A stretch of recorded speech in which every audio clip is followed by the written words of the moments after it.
questions. Hey, Chotu, all your answers are correct except for one. Which question, Mom? If you subtract 0 from 16, what will you get? Come on, let us see. See this. There are 16 dots. Now out of these, we have to subtract 0 dot. Now tell me, what does 0 mean? Not even one. So when we did not subtract even one of the 16 dots, then how many dots are left with us? 16 dots, Mummy. Yes, Chotu, you are right, 16 dots. So actually this means, Chotu, if we subtract 0 from any number or if we subtract nothing from that number, then we get the same number. So kids, that was all for today. In this video, we saw some more interesting examples of subtraction and some common mistakes. I hope you have understood this topic very well. Bye friends.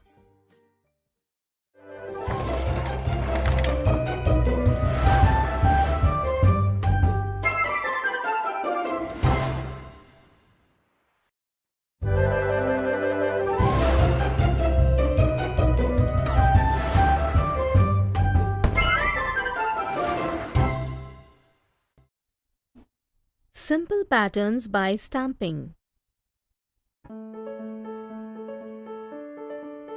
Ma'am, may I come in? Come in, Jimmy. Oh wow, new frock. Yes, ma'am. It's my birthday today. Happy birthday to you, dear Jimmy. Thank you, ma'am. Jimmy, the pattern on your frock is really beautiful. Ma'am, how is a pattern made on this frock? A block with flower-shaped design that has been used as a stamp on the frock to make a beautiful pattern like this. Make a pattern using a stamp. How is that done? Alright, let me explain it to you. Yes. So children, today we will learn how to stamp patterns with the help of blocks and some other objects.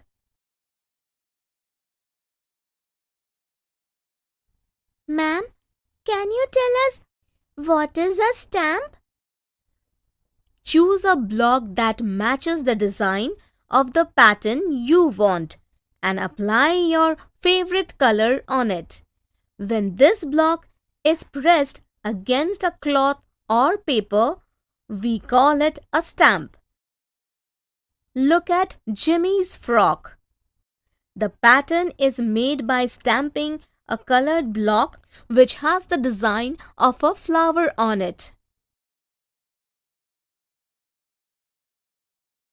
Ma'am, can we make several patterns by using stamps like these? Yes, absolutely. Look, this is a block with the design of a rose flower. So we can make a pattern like this. Oh wow, ma'am. This is very easy to make such patterns. Yes, Jimmy. It's simple to make patterns with a stamp. We can easily create different types of patterns by applying color on a block or other objects. Ma'am, can we make patterns using stamps in our drawing books as well? Yes, children. Come, let me show you some pictures that have been created by stamping. And you have to tell me which objects were used as stamps to make these kind of pictures. All right, ma'am. Here in these pictures, which vegetable was cut and dipped in color to get this pattern by stamping? Lady's finger or capsicum? Jimmy, can you try? Ma'am, in these pictures, pattern of lady's finger was stamped by cutting and dipping it in different colors. Awesome! Very good, Jimmy. Children, we can make simple patterns by using other vegetables and fruits as well.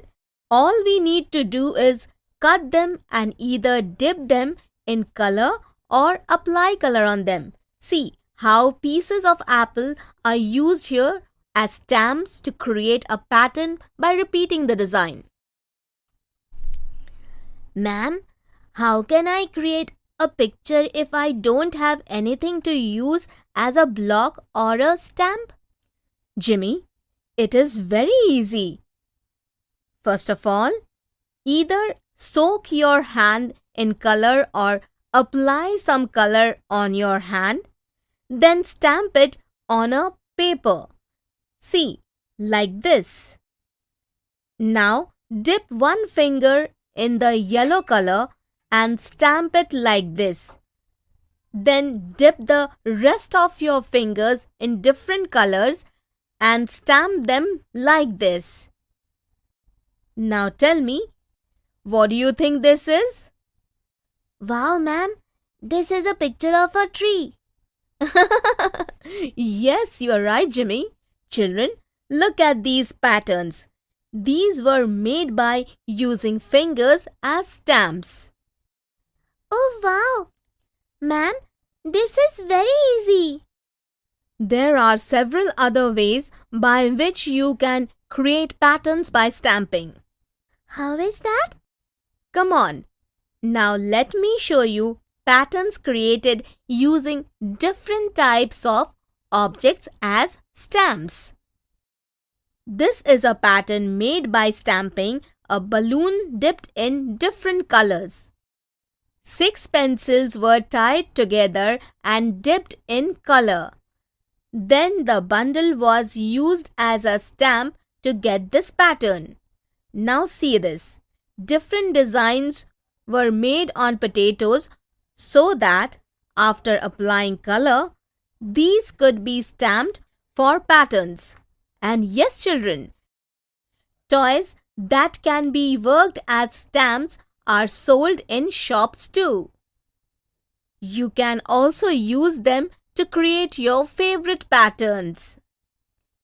Wow. Such stamping toys are also available. Ma'am, can we make patterns by using any block or any object as stamp, right? All we need to do is either apply color on them or dip them in color, right? You are absolutely right. Ma'am, now we also know how to make simple patterns by stamping. Very well. So tomorrow, all of you, please stamp a beautiful pattern in your notebook with a block or an object of your choice and bring it. Okay, ma'am. So friends, today in this video, we learned how to stamp patterns with the help of blocks and other objects. In the next video, we will bring to you some more examples of creating patterns by using stamps.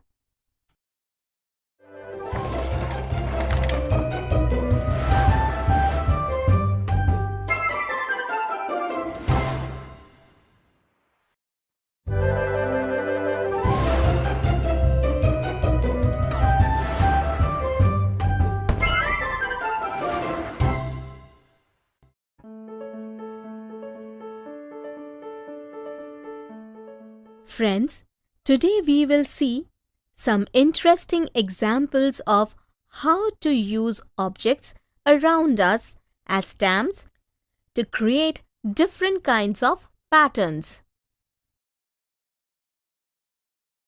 Hey Vinny, what happened? What are you thinking about?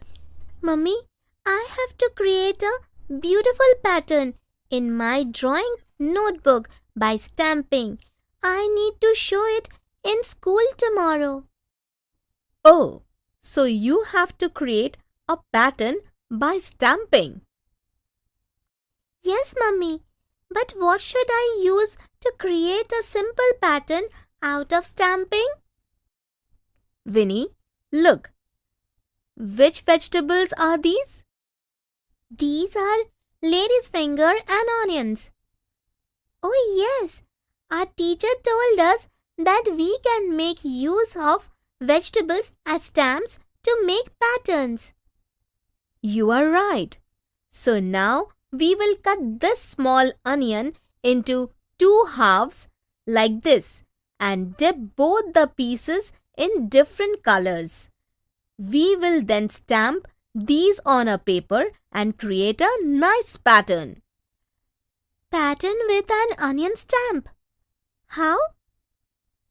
Dip the two pieces of onion in two different colors and stamp on all four corners of the page like this. See, the pattern is ready.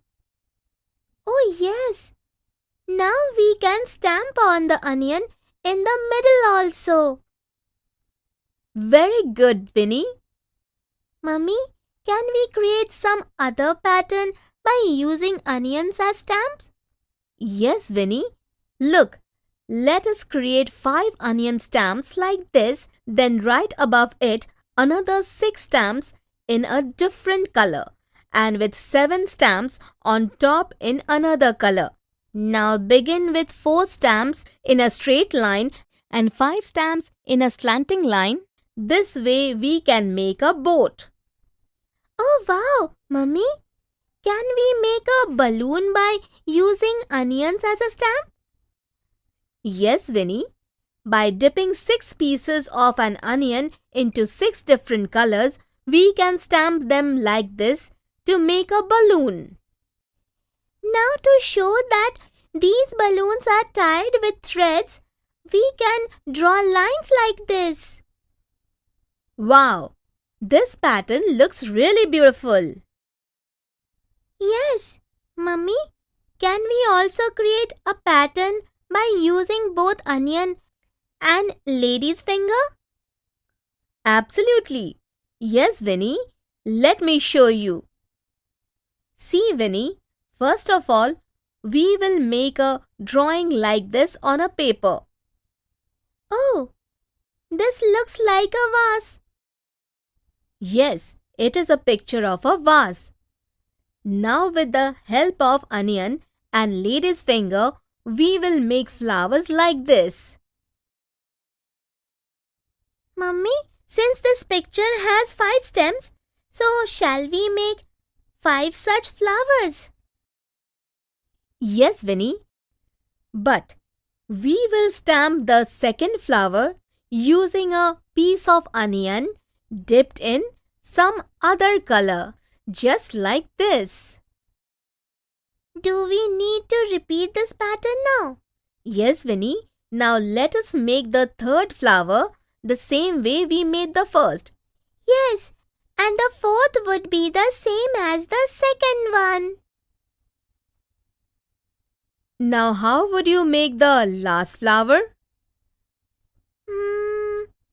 To complete this pattern, the last flower should be like the first and the third one.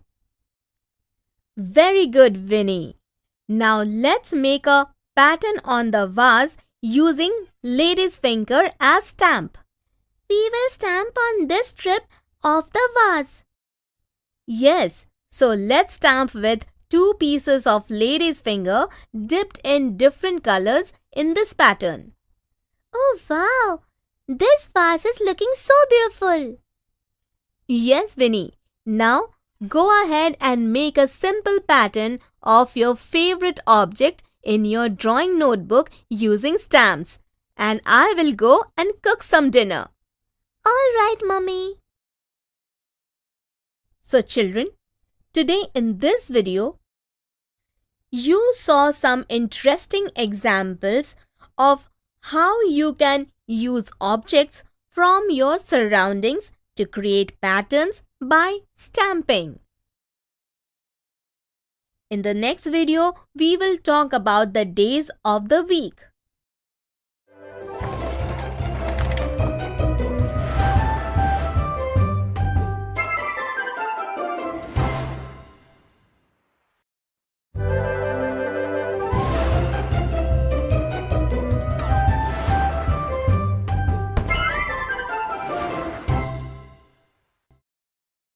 Straight and curved lines.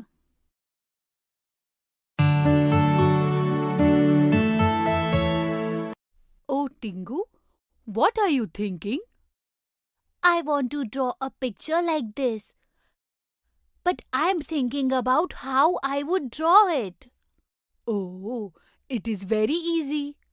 This picture is made of straight lines and curved lines. Yes, friends, today in this video, while drawing a picture, we will learn about straight lines and curved lines. But Bingu, what is this line? The sign made from one dot to other dot is called line. There are two types of lines, straight line and curved line. The line which goes in one direction is called a straight line. And the line which changes direction or which is not straight is called curved line. Okay, so we have to draw this picture using straight and curved lines. Yes, so let's draw. Yes, let's draw. First of all, let's draw a hill with the help of scale on paper. Yes, this hill is made of 3 straight lines. And I made a similar hill beside it like this. Oh wow, let's draw one sun like this with the curved lines between these two hills made up of straight lines. And draw sun rays using straight lines like this. Let's draw a house using both straight and curved lines. Yes, first of all, we have to draw two straight lines like this. Let's draw two more straight lines above these straight lines. Let's draw one more straight line at the base of these two straight lines. So, here which of these lines are straight? Here, the standing line, the sleeping line and the slanting lines are all straight lines. Oh, we forgot to draw the door and the window of this house. Yes, let's draw. Let's draw a door by using two straight lines and one curved line. And draw this window using these 6 straight lines. Now, let's draw the path to the house with the help of two curved lines. Also, let's make clouds here. Wow, here we have drawn a beautiful picture.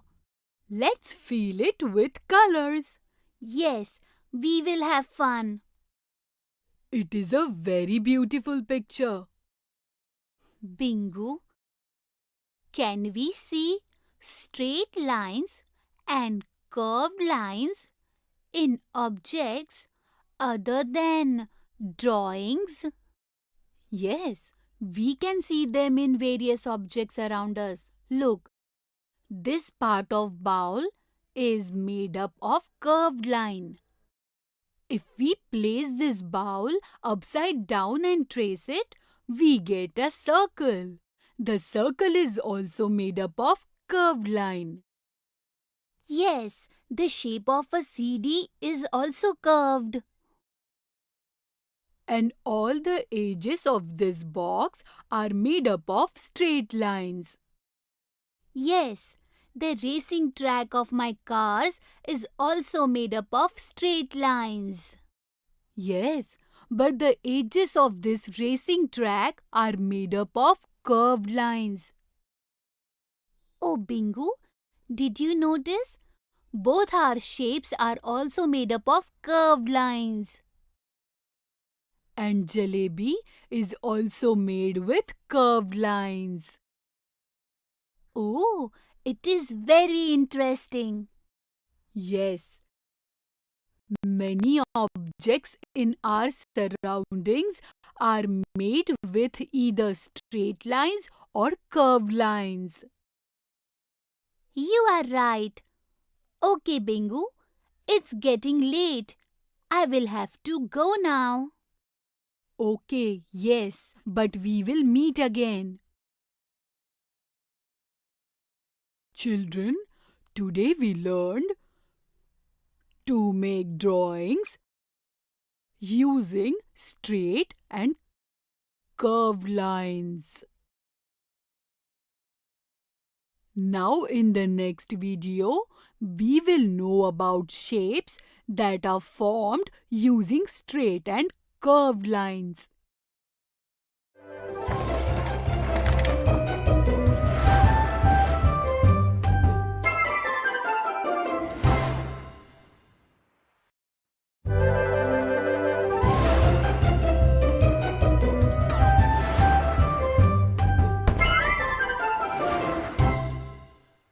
Examples of symmetry.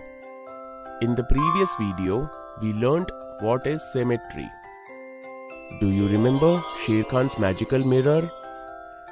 Can you identify which of these incomplete images will become a complete image in the mirror? Good, you got it right. These are the images that will be complete in the mirror because they are made of two similar parts. And these images will not be complete in the mirror because they are not made of two similar parts.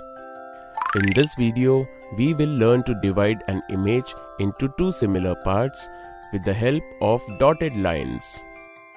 Sher Khan became very popular because of his magical mirror. But one day, he noticed that there's a huge crowd around Meenu in the classroom. Look, I will draw a dotted line on the image and it will divide the image into similar parts. Meenu is telling children with the image of a star in her hand. She draws a line like this on the image. Wow! This magic is better than Sher Khan's magical mirror. The children shout with excitement. Sher Khan draws a C on a paper and shouts, "If your magic is better than my magic, then can you divide the C in two similar parts with the help of a dotted line?" Meenu smiled and drew a dotted line like this on Sher Khan's C.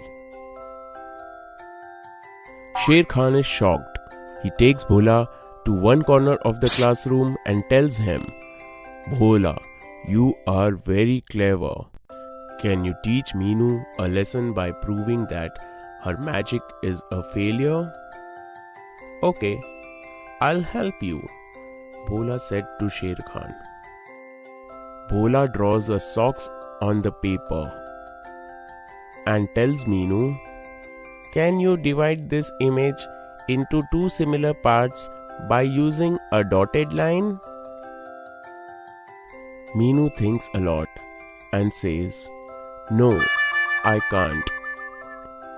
Sher Khan starts laughing, looking at her, and other children feel surprised that her magic is failed. Then Bhola explains, "There is no magic. There are some alphabets and objects that are made of two similar parts. Therefore, they can be divided into two similar parts by using a dotted line. However, there are some objects and letters that are not made of two similar parts.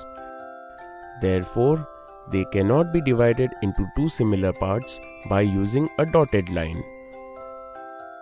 Children, can you guess which among these images can be divided into two similar parts by a dotted line? Wow, you are smart. These are images that are being divided into two similar parts by the dotted lines. And these are not getting divided into two similar parts. Appu gets excited. "Bhola, I have made a mask of my face on this sheet and I have also drawn this line. Can you tell me how will I come to know if this line is dividing my mask into two similar parts or not? This is very easy. If you want to know whether a dotted line can divide an image into two similar parts or not, then just fold the image along with the dotted line. If both parts coincide, then the line is dividing the image into two similar parts. This is the reason your line is not dividing your mask into two similar parts. Bhola said to Appu. All the children are impressed by Bhola's intelligence and promise not to call him a donkey ever again. Come children, today I will teach you one more interesting fact. Can you tell me what are the difference between these two images of Babban? Yes, this is correct. Whatever you are seeing in the left image is completely opposite to the image on the right. For instance, his left hand is on his waist in the left image, but in the right image, his right hand is on the waist. In fact, if you see the image of the left hand in front of the mirror, then you can see the image on the right hand in the mirror. Such images that are similar but completely opposite of each other are called mirror images. Here are some examples of mirror images. Now try to see different objects in the mirror and enjoy learning more about them. In this video, we learned about mirror images and dividing images into two equal parts with the help of dotted lines.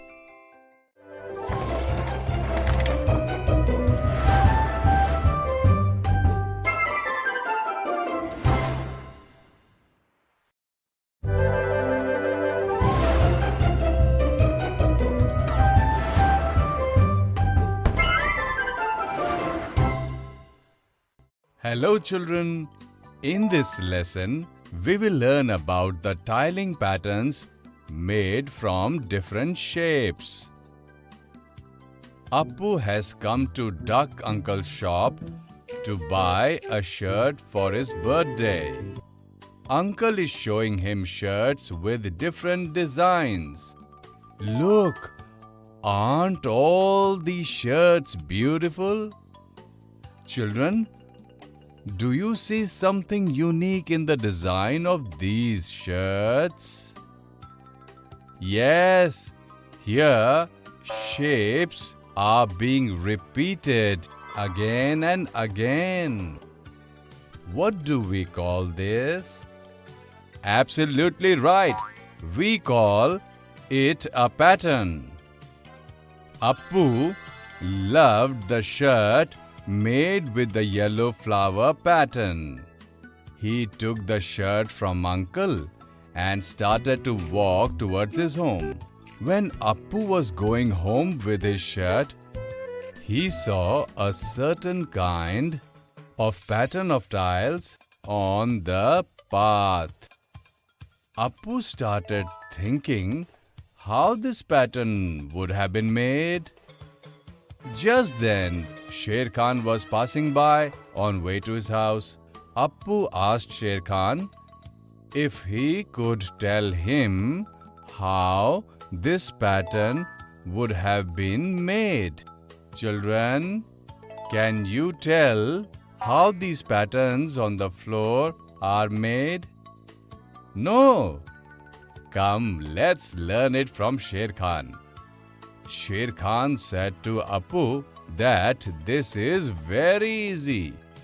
The tiles are joined in a manner that there is no gap left in between the tiles. Children, is this possible? Come, let's take on one tile from the pattern on the floor. How can we attach these tiles to make the pattern on the floor? Yes, we can make this pattern by arranging these tiles horizontally like this, then vertically, and then again horizontally, and so on. Appu enjoyed making patterns with the tiles. He thanked Sher Khan and bought some curvy shaped tiles to make a beautiful pattern on the floor of his house.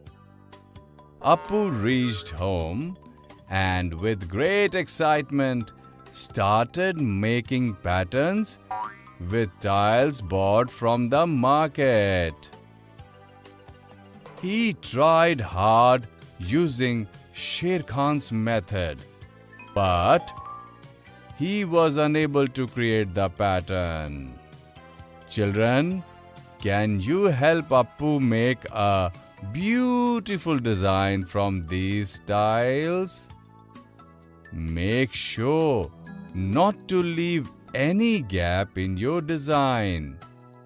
Yes, we can make a beautiful design in this manner with no gap in between using Appu's tiles.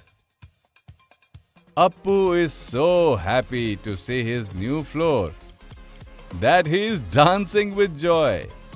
Children, in this lesson, we learnt about tiling patterns made from different shapes. In the next lesson, we will learn about some more interesting examples.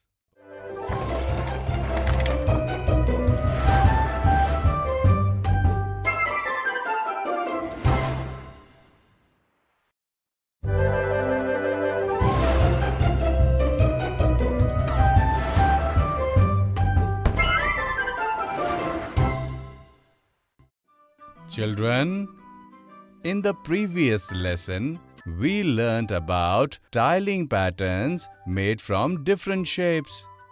In this lesson, we will learn more about this through interesting examples. Sher Khan, Chanda and Babban have come to Appu's birthday party. On seeing the design made with tiles on Appu's floor, they also thought of using such tiles to make beautiful designs in their house. The party got over and everyone went back home. Next day, Chanda bought these types of tiles from the market. The shopkeeper had told Chanda that she could use tiles with such shape and make this type of design. But Chanda is unable to make this design. Children, can you help Chanda make design by making use of the tiles with this shape? Yes, we can make this design by turning and joining the tiles in this manner. Chanda is very happy to see the design of her new floor. Come, let's see what Sher Khan is doing. Sher Khan has made these types of designs on 3 walls of his house. Children, can you tell me which tile has Sher Khan used for which design? Well done, children. You have identified it correctly. Chanda and Sher Khan's houses are looking very beautiful indeed. Come, let's see how Babban is doing. Hey, what is this? Babban has slept after making the pattern on just half of the wall. Children, can you help him by completing this pattern?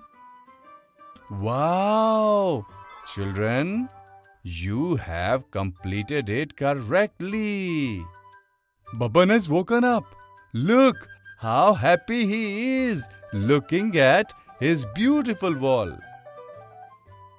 Children, in this lesson, we saw some interesting examples of tiling patterns made from different shapes.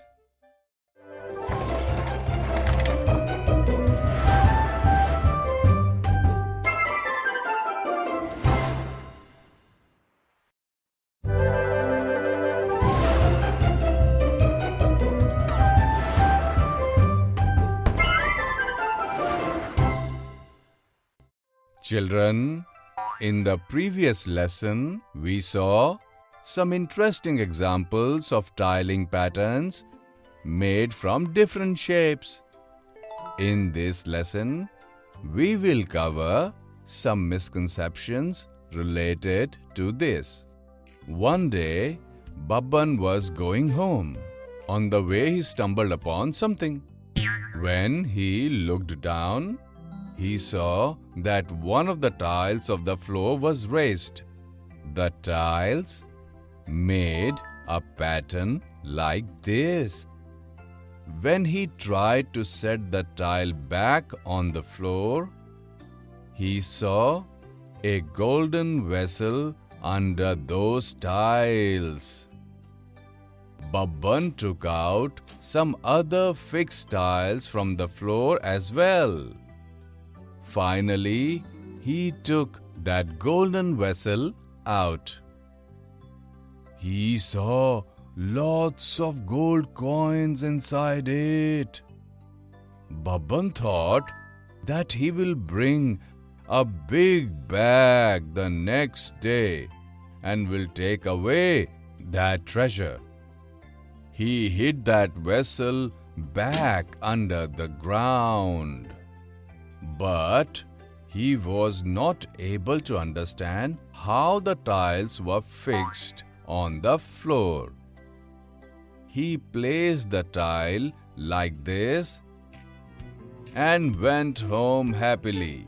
Children, can you tell me what is the difference between the patterns of the tiles made by Babban and the pattern of tiles already present on the floor?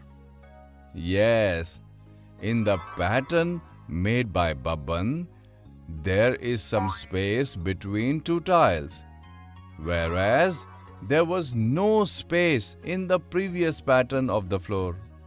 Babban had used the same tiles that were already fixed on the floor. Then why did this happen? Some shapes are such that they can be joined in only one way, so that no space remains between them. When Babban went home from there, Golu arrived on the same path.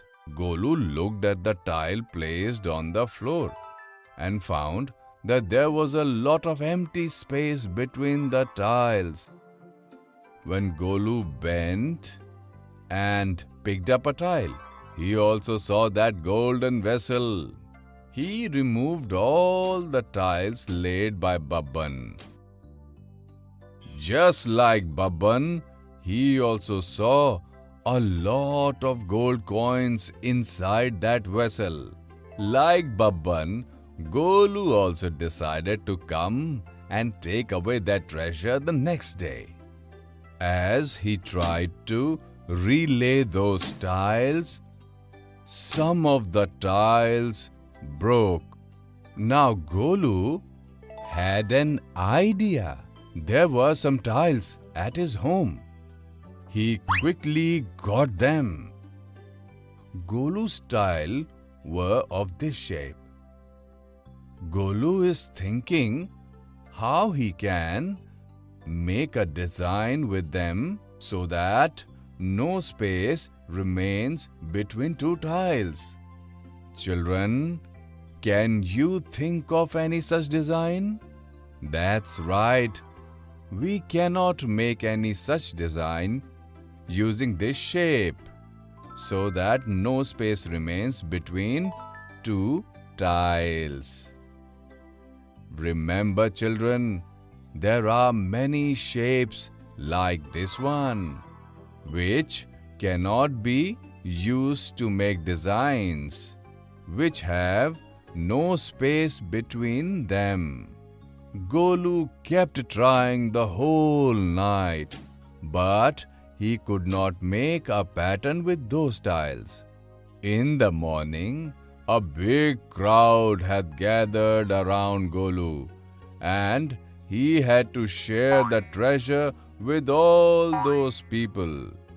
Children, we saw some misconceptions related to the tiling pattern made from different shapes.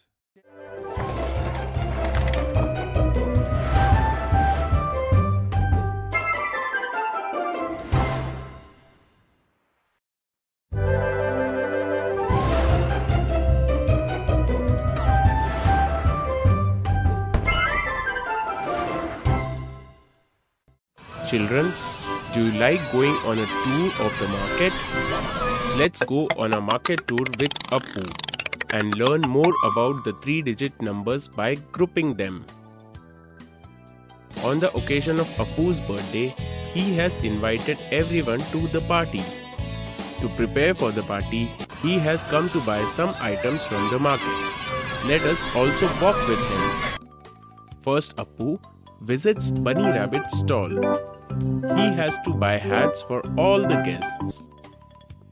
I want 425 hats, Appu told Bunny. Bunny's business seems to be doing well. Look how crowded his stall is. Oh wow, see how fast Bunny is giving things to his customers. Appu immediately put forward his big bag. Bunny filled the hats in the bag at full speed. Appu did not get to know when Bunny filled his bag with hats. He gave money to Bunny for the hats and is returning home. Appu is counting the hats purchased from Bunny. What is this? Bunny gave Appu only 420 hats instead of 425 hats. Appu counted the hats twice, but found the counts to be 420 hats only. Appu is disappointed. He was thinking that he should have counted the hats in the market itself. But with such a crowd at Bunny's shop, he was unable to count them at all. The next day, Appu goes to the market again. Let's see what he buys today. Appu had asked Badbola uncle to stitch his clothes for the birthday. He has to pick up his clothes from uncle's shop. Appu sees some shining bags at uncle's shop. Uncle, what are these bags for? Appu asked uncle. Appu, nowadays there is a lot of crowd at Bunny's stall. He works fast, due to which he often makes mistakes in counting. So I have stitched these bags for myself, uncle told Appu. But how will you use these bags? Appu asked uncle. Suppose you have to buy 367 balls from Bunny. I have two types of bags. One in which you can keep 100 items and the other in which you can keep 10 items. Let's first count these balls one by one. But doing this will take a lot of time. So why not count them in groups of 10 using the bags meant for 10 items? But this will still take quite a while. So why not collect all 10 bags and make a bag of 100 items? In this way, we can easily count 367 balls with the help of these bags for 10 items and 100 items. If we do this, we will have 3 bags of 100 items, 6 bags of 10 items and 7 balls. Did you see, Appu, how fast we counted these balls? Uncle said to Appu. Oh wow, uncle, give these bags to me too. They will be very useful for me. After taking the bags, Appu has reached Bunny's stall. Give me 224 masks. Children, Can you write 224 in expanded form?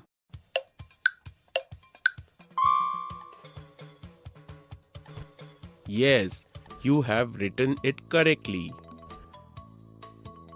Bring the bag forward, Bunny told Appu.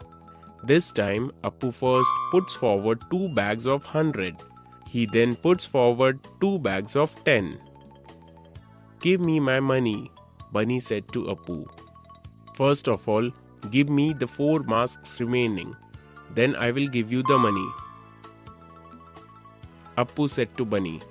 Bunny was shocked at how Appu could count all the masks so quickly. He gave Appu his 4 masks and took the money from Appu. Appu went home happily after taking his bags and 4 masks. So children, today we learnt to count 3-digit numbers quickly by grouping.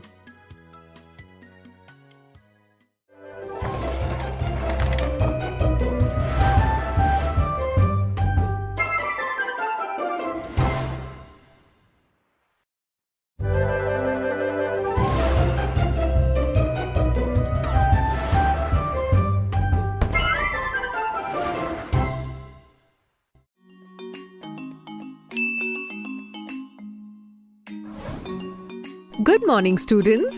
Today's class is very special because it is our last EVS class. Today we are going to study the last chapter of our EVS book. But before we open the textbook, tell me, what all did we learn about this subject in the previous classes? We met the nature fairy who told us about plants and animals. With a drop, we explored rains, rivers, ponds, and understood the importance of saving water. We then met different kinds of families and learned that people are engaged in different kinds of work. They use different means to travel from here to there, and they live in different kinds of houses. We talked about different kinds of food and learned how and in what kind of utensils is this food cooked. We learned many other things like the use of clay, how is cloth made and decorated, and yes, what are left and right. Well done! You remember almost everything. Okay, now tell me, why did we learn about all these things? Because it is in the book. Is it? So then let's try to find out why is all of it in the book. Let's go to the big hall and play a game. Students, I have placed a few pictures of things we discussed in the EVS classes on the floor. Observe them very carefully. I now need 2 volunteers to take the game forward. Thank you, Samina and Raju. Samina, go and stand in the middle of these pictures on the circular spot. Raju, think which all pictures are related to Samina. Then, join all such pictures to Samina by drawing a line.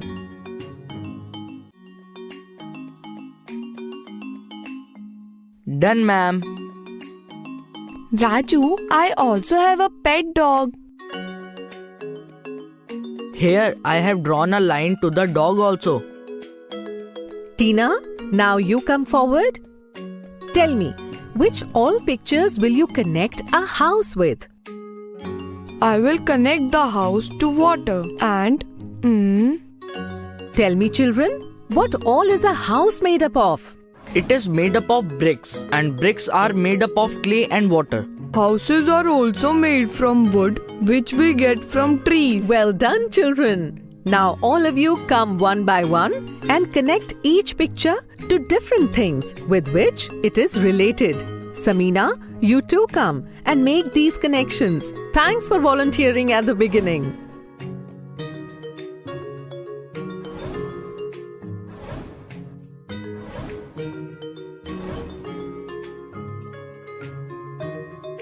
Well done! How does this whole floor look now? It looks like a web. We can also call it the web of life. And this is the name of our last lesson. Each thing in the world is connected to others. This is what we tried to find out through this activity. Let's go back to the class and study it in detail. And yes, all of you must repeat this activity once you reach home with the things you find around you.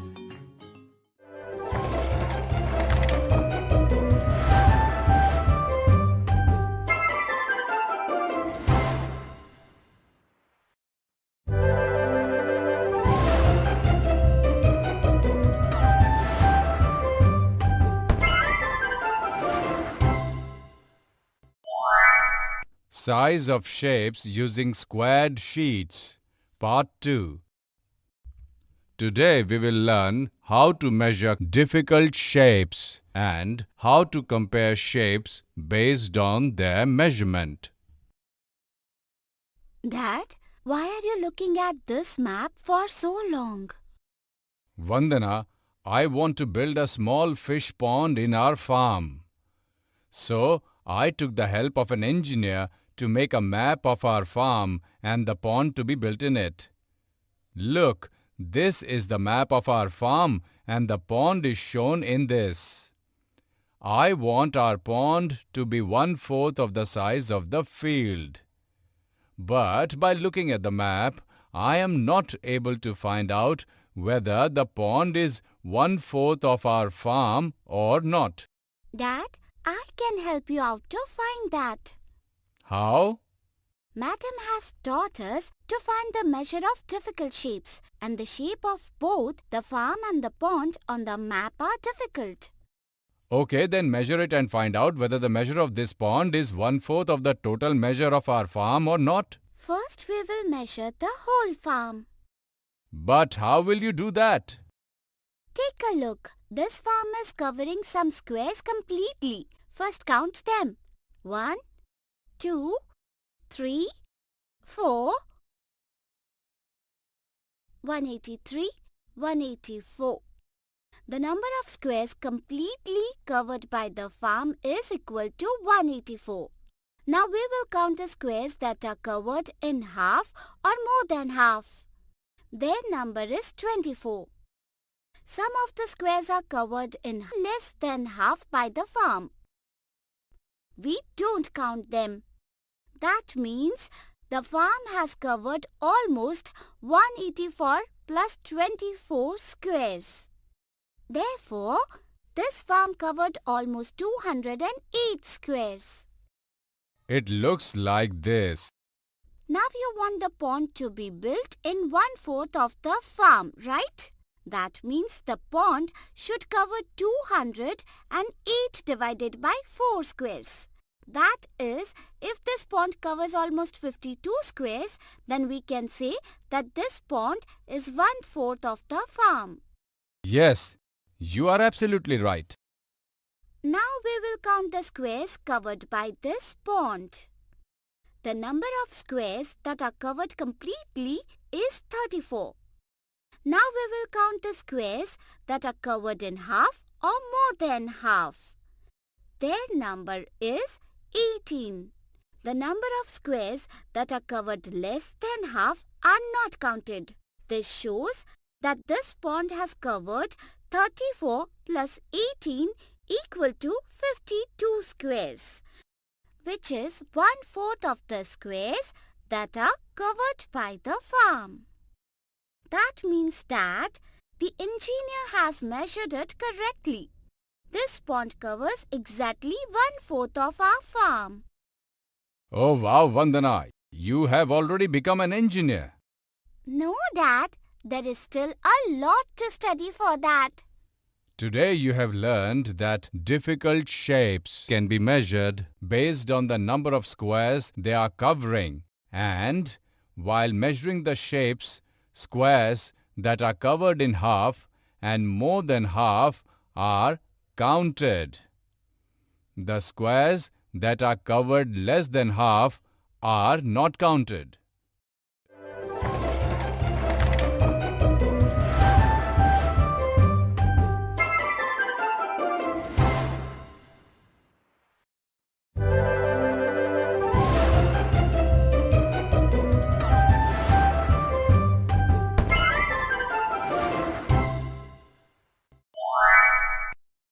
Size of simple shapes, part 1. Today we will learn how different shapes are measured and why do shapes need to be measured. Vandana, look, my father has given me this book. Oh, this is a very big book. I too have a big book. See this. Yes, it is also a big book, but my book is much bigger. No, I think my book is bigger than yours. Look, my book is bigger than your book. Look, from this side my book looks much bigger. Oh yes, my book is bigger from one side. And your book is bigger from this side. Then whose book is bigger? Let's ask Madam. Yes, let's go. Madam, we have to ask you something. Sure. Madam, we have these two books.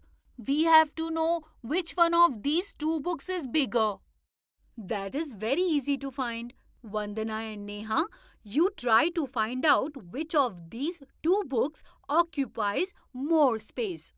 But how will we know which book is bigger? Different shapes are measured based on how much space they occupy. Both these books are a quadrilateral, meaning they have 4 sides or edges. Madam, it means that to find out which one of these two books is bigger, we have to find out how much space it occupies. Yes.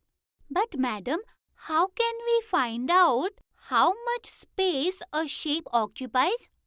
It is very easy to find out.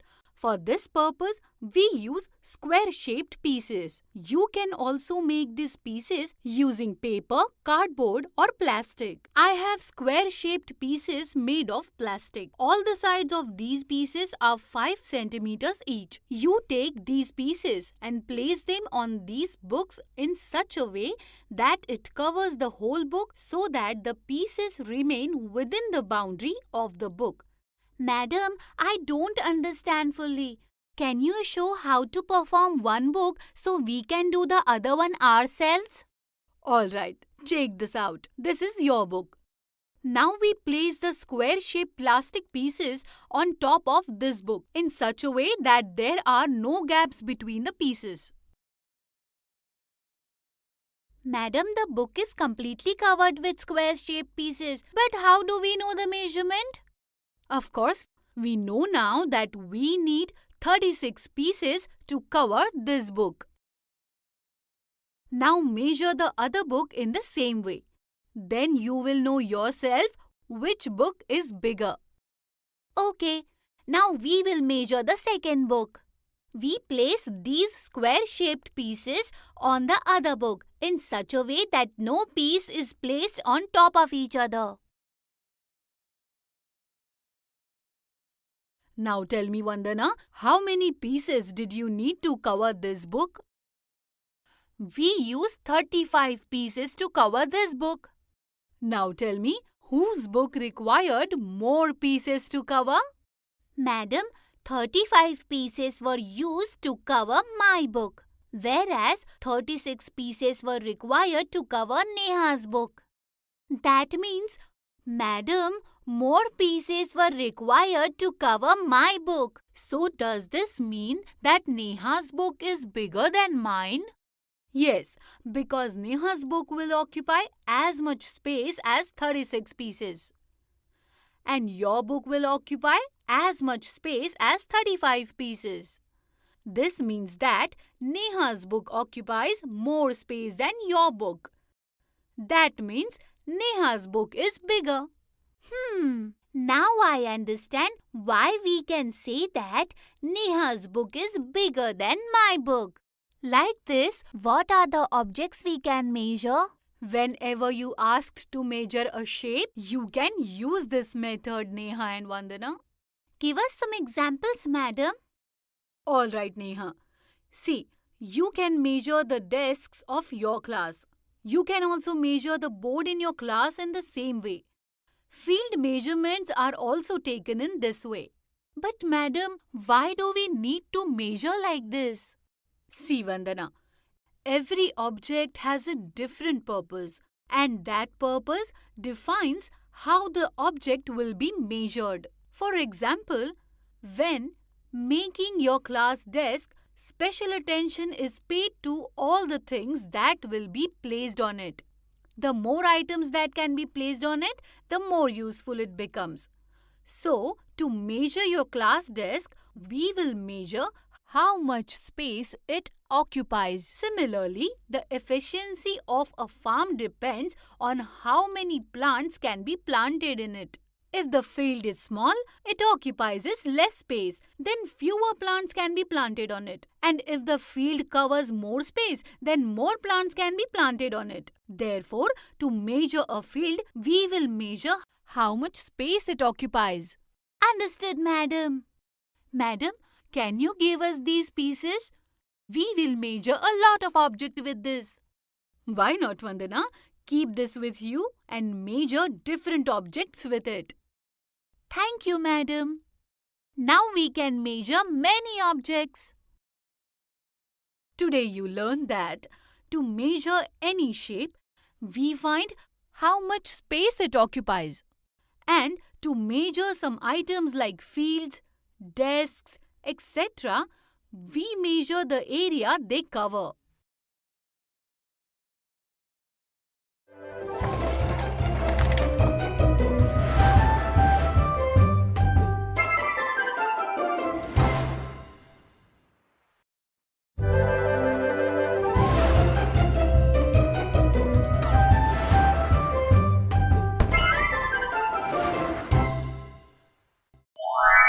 Size of simple shapes, Part 2.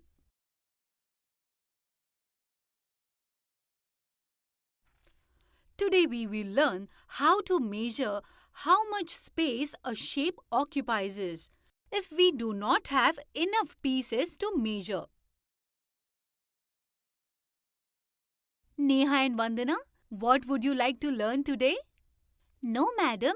We have not come to learn anything but to take something. Tell me, what do you want? Madam, actually, we need more of the plastic square-shaped pieces you gave us to measure the shapes. Why? Because we are measuring our desk, but the pieces which you have given us are not enough. We are unable to cover the whole desk with them. You can measure the desk with them even without covering the entire desk. How? Let's go to your class. I will help you understand how we can measure your desk even if you don't have all the pieces.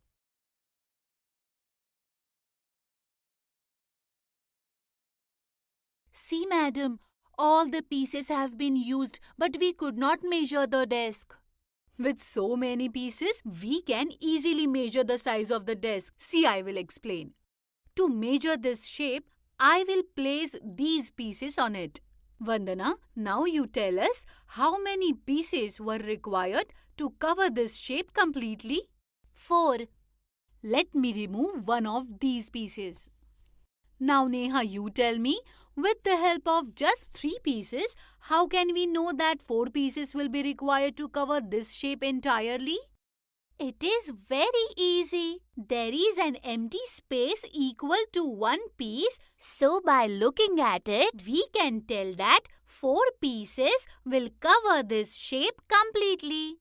You can certainly find out by looking, but in mathematics, there is a better way to find it.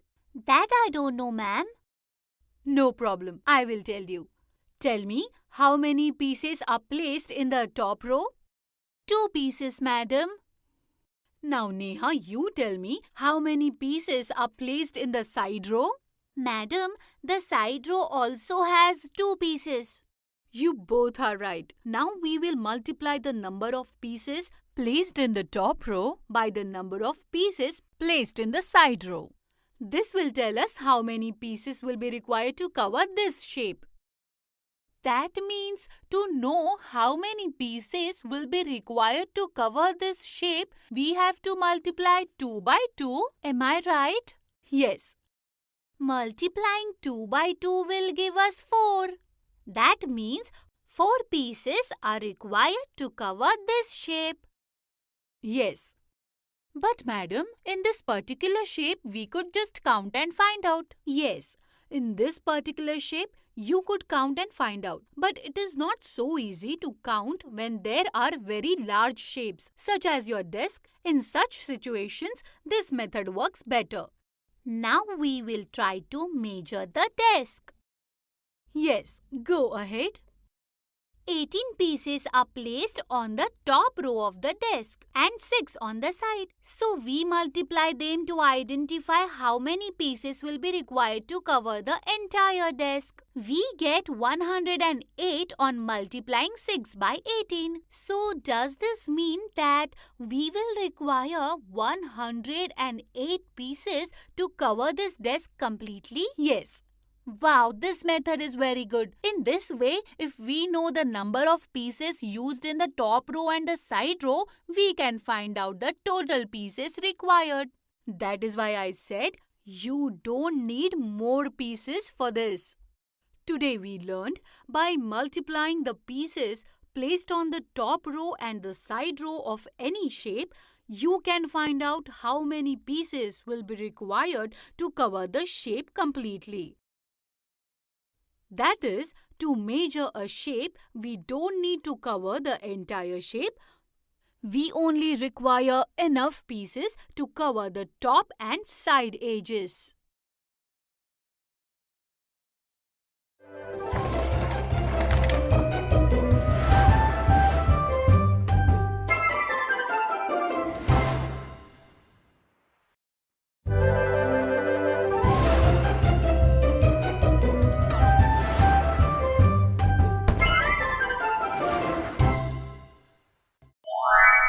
Size of simple shapes part 3.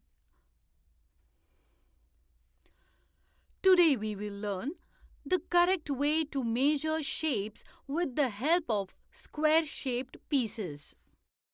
My cardboard is big. No, Reyansh, my cardboard is much bigger. Hey, what happened, Reyansh and Ayushman? What are you both arguing about? There is nothing to argue about. Ayushman has a small cardboard and I have a bigger one. No, Reyansh, how many times should I tell you that your method of measuring the cardboard is wrong? Show me. How have you both measured? Look, Neha, 36 pieces were required to cover my cardboard, whereas 35 pieces were required to cover Ayushman's cardboard. This means that my piece of cardboard is bigger. Hey, Reyansh, Ayushman is right. You have incorrectly measured the cardboard. Why? What's wrong with it? Look, you have placed few pieces on top of each other. That is a wrong way to measure. So, you can't place the pieces on top of each other? Yes, the pieces should not be overlapped and there should be no gaps between them, like Ayushman has placed. That's how you will get the correct measurement. Okay, so what should I do now? Now, remove all these cards and measure again. This time, don't place the pieces on top of each other. Okay. Yes, now the pieces are placed correctly. Now you can tell the correct measurement. 32 pieces were required to cover my cardboard, whereas 35 pieces were required to cover Ayushman's cardboard. This means that my cardboard is small. Now, my craft work will be smaller. Hey, Reyansh, don't be disappointed. We will work on the craft together and make the biggest craft work in the whole class. But we don't have colored paper for such a big craft work. I have a very large colored paper. See this? It is very big indeed. How will we measure it? We don't have enough pieces. We don't even need a lot of pieces. We only require enough pieces to measure the two sides of this paper, Ayushman. I don't understand. I will explain. Just place these pieces on two sides of this paper. Till then, I will return these pieces which I took from Madam. Okay. Hey Ayushman, placing the pieces like this won't give you the exact measurement. They have to be placed on the top and side edges. What difference does that make? See, when you have to measure a shape with fewer pieces, then we multiply the number of pieces placed on two sides. Yes, there are pieces placed on two sides. Now we can multiply them. There are 10 pieces placed on the top edge and there are 10 pieces placed on the lower edge. When we multiply them, we get the answer 100. This answer is incorrect. To find out the correct answer, we have to place the pieces on the top and on the side. Okay, I will remove the pieces placed at the bottom and I will add pieces to the side. Yes, now this is correct. What difference does it make? It will make a difference. Now let's multiply the number of pieces placed on top by the number of pieces placed on the side. 10 pieces are placed on the top and 9 pieces are placed on the side. And multiplying these numbers will give us result 90.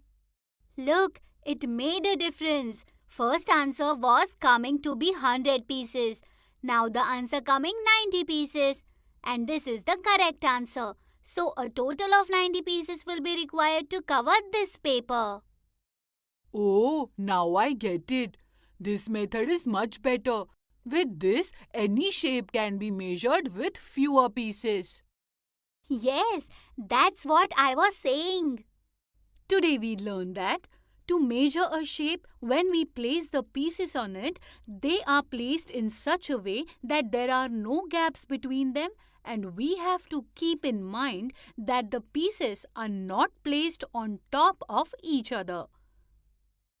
And to accurately measure a shape, it is important to cover the two sides of that shape, the top and the side edge.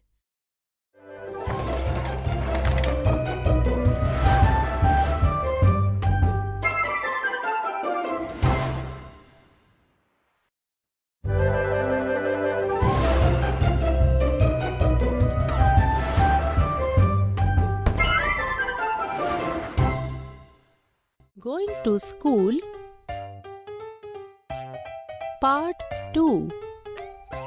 Punishments in school. In the previous video, we learned that in order to reach school, what vehicles do the students use and what kinds of roads they travel on. Introduction. In this video, we will learn about the punishments given in school.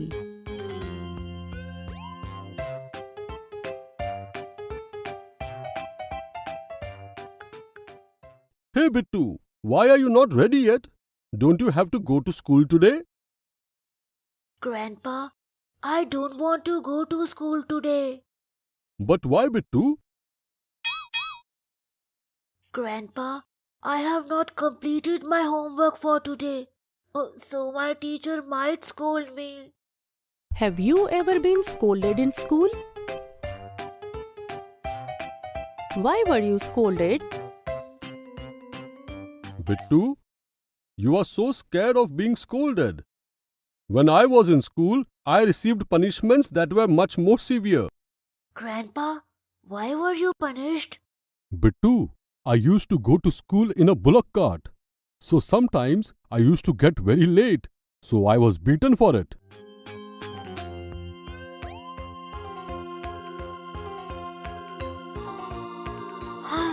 Beaten? Yes, Bittu, I was quite naughty as a child. And I used to get punished even for my trivial mistakes. What kind of punishments, Grandpa? My school days were a long time ago. But let me try to remember. Oh, yes. I used to get beaten in the palm with a stick. I used to stand on one leg. And I also used to stand on the bench with raised hands. Do you also get punished in your school for your mistakes? On hearing all this, Bittu became nervous.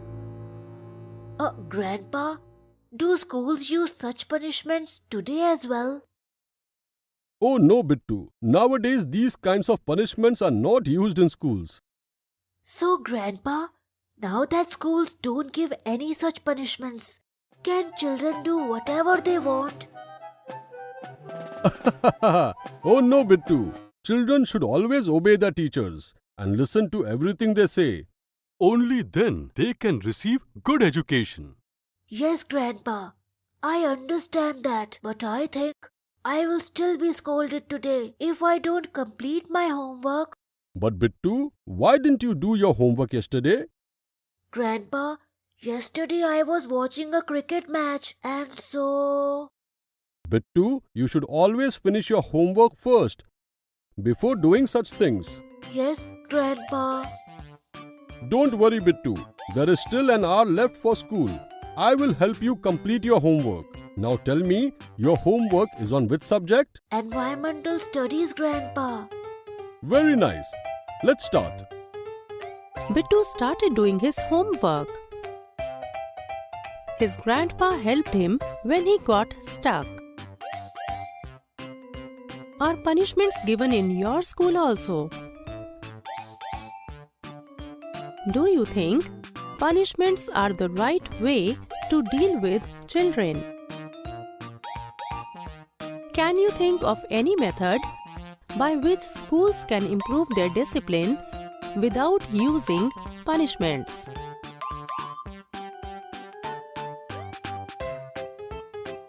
Summary. In this video, we learned about the punishments given in school.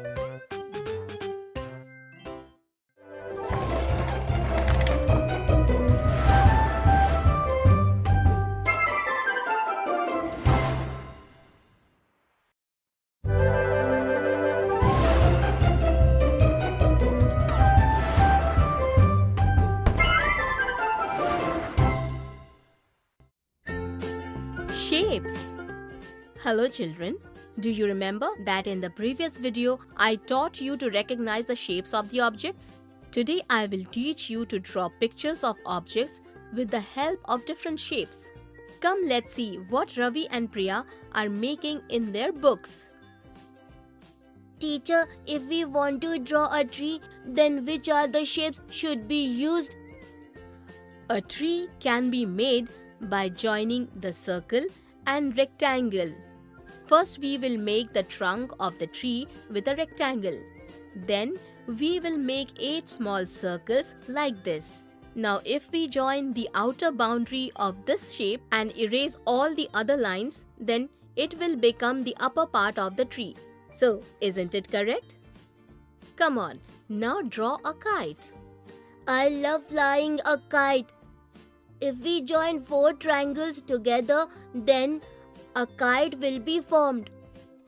Absolutely right, Ravi. Teacher, now let us draw a hut. Hey, that is very easy. The front part of the hut's roof can be made with a triangle and the side wall of its roof with a square, and then we will use square to make the walls of the hut, something like this. See, here is the picture. Yes, one more thing. We can also make the walls of the hut with a rectangle, something like this.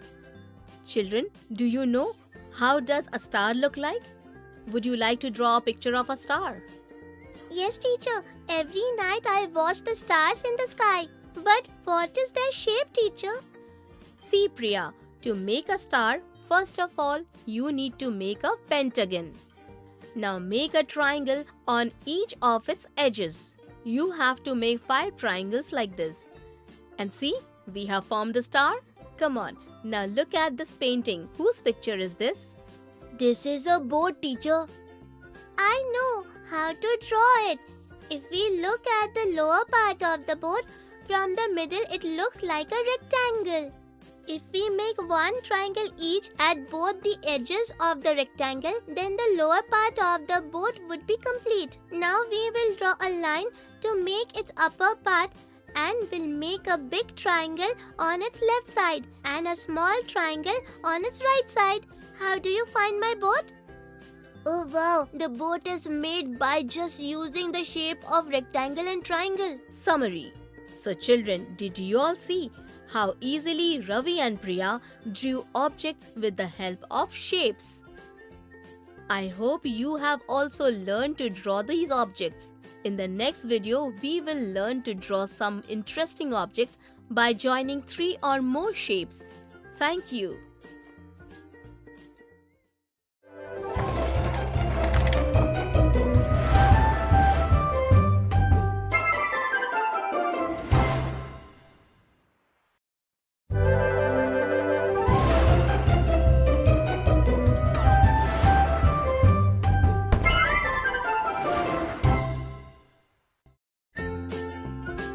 Today we will learn to draw some interesting objects by joining 3 or more shapes. So come on, let's go to the class. Children, tell me, which is your favorite cartoon character?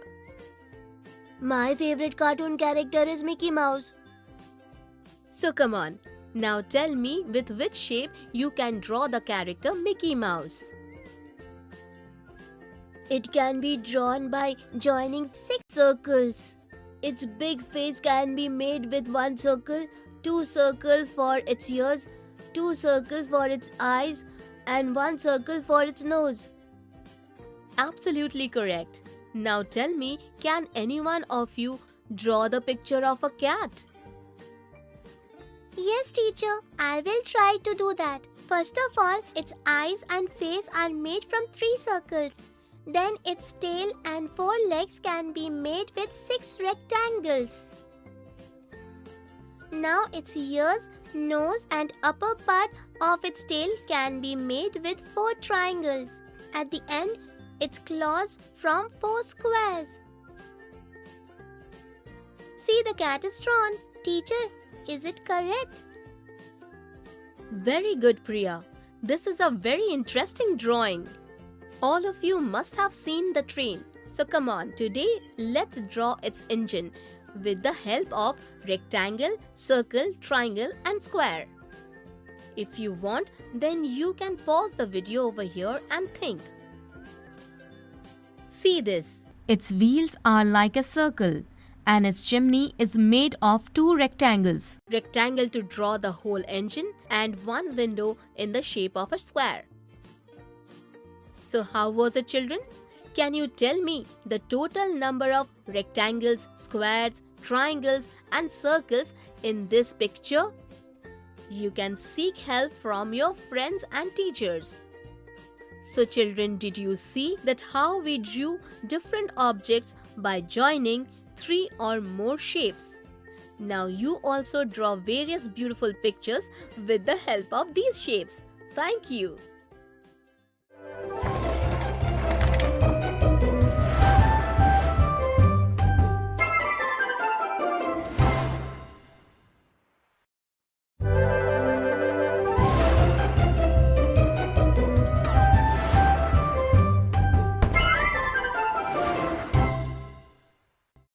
Hello children! In this video, we will learn about the use of tally marks. Today, a unique fancy dress contest is going to be held in Champapur.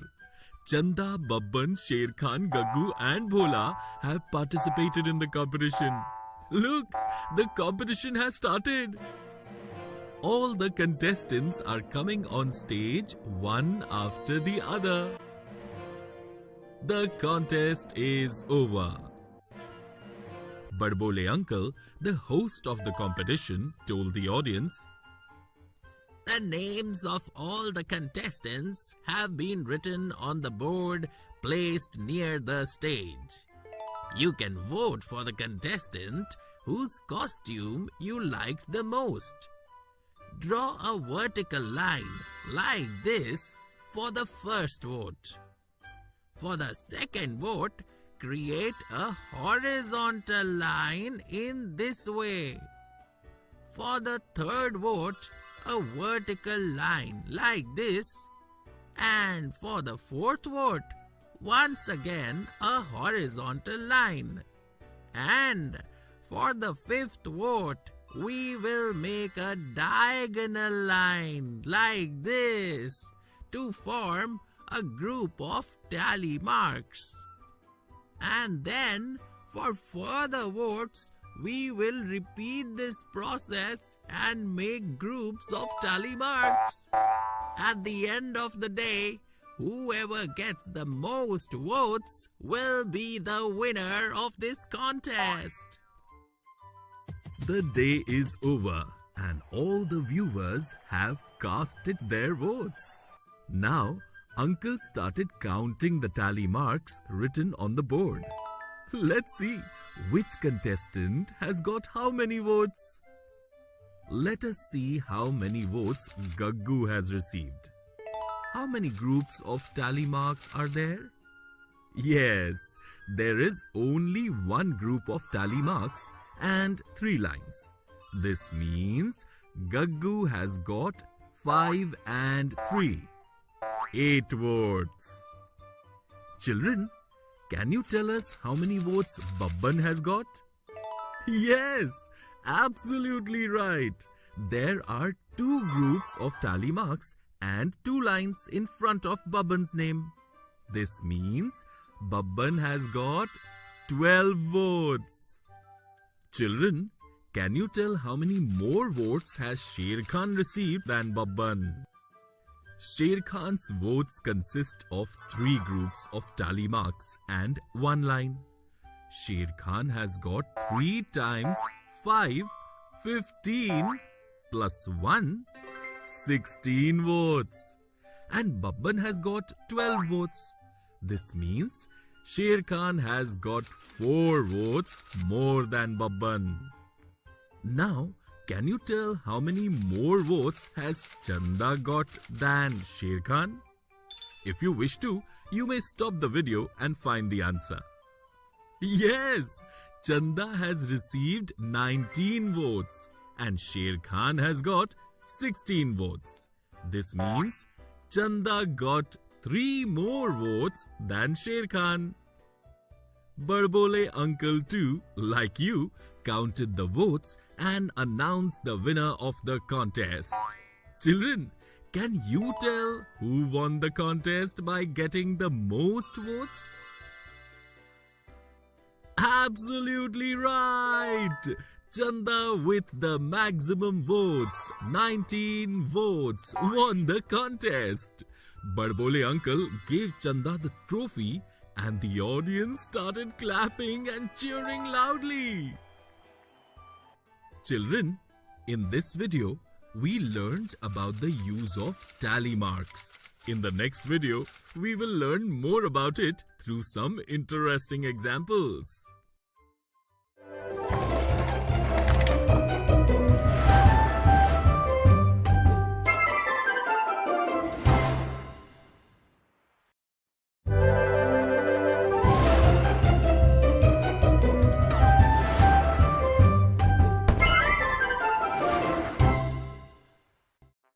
Hello children! In the previous video, we learned about the use of tally marks. In this video, we will learn more about it through some interesting examples. Champapur is experiencing heavy rains. Roads have got damaged in many places. Children are unable to go to school due to the road leading to the school getting damaged. The Panchayat has decided that all the villagers together will help in repairing the roads. You are requested to extend your help in this work. On behalf of Champapur News, I am Babban reporter with cameraman Bunny sending this live news to you. Keep watching Champapur News. Bablu and Raju saw this news on TV. Come Bablu, let us also help the villagers, Raju told Bablu. When Raju and Bablu reached there to help them repair the road, they saw that uncle had drawn such a table on a board. It will take us a total of 48 hours to fix the road. Every day, At the end of the day, I will record the number of hours we worked for that day by making tally marks in this table. Uncle told the villagers there. 1 week got over and all the villagers worked hard and got the road fixed. All the villagers are eager to know on which day the most work was done. Children, can you look at this table and tell on which day the villagers have done the most work? If you wish to, you can find the solution by stopping the video. First, we will count the tally marks of the work done every day and write the number in this way. The maximum work, 12 hours of work, was done on Monday. Hey, Bablu, look, by the end of this day, we had completed more than half of the total hours. Raju told Bablu. Children, can you tell which day is Raju talking about? If you wish to, you may stop the video and find the answer. The villagers had to work together for 48 hours. Half of 48 is 24. Therefore, to find a solution to this question, we first have to find the total of the hours of work completed by the end of each day. Then, we have to find out by the end of which day was more than 24 hours of work completed. 12 hours of work was completed by the end of Monday. By the end of Tuesday, 12 plus 7, 19 hours of work was completed. By the end of Wednesday, 19 plus 9, 28 hours of work was completed. Since 28 is more than 24, by the end of Wednesday, more than half of the total hours of work had been completed. This means the day Raju is talking about is Wednesday. Yes, Raju, and look, on this day, 4 more hours of work were completed than this day. Bablu told Raju. Children, can you tell which 2 days is Bablu talking about? To find a solution to this question, we have to find 2 days in which the difference between the hours of work completed is 4.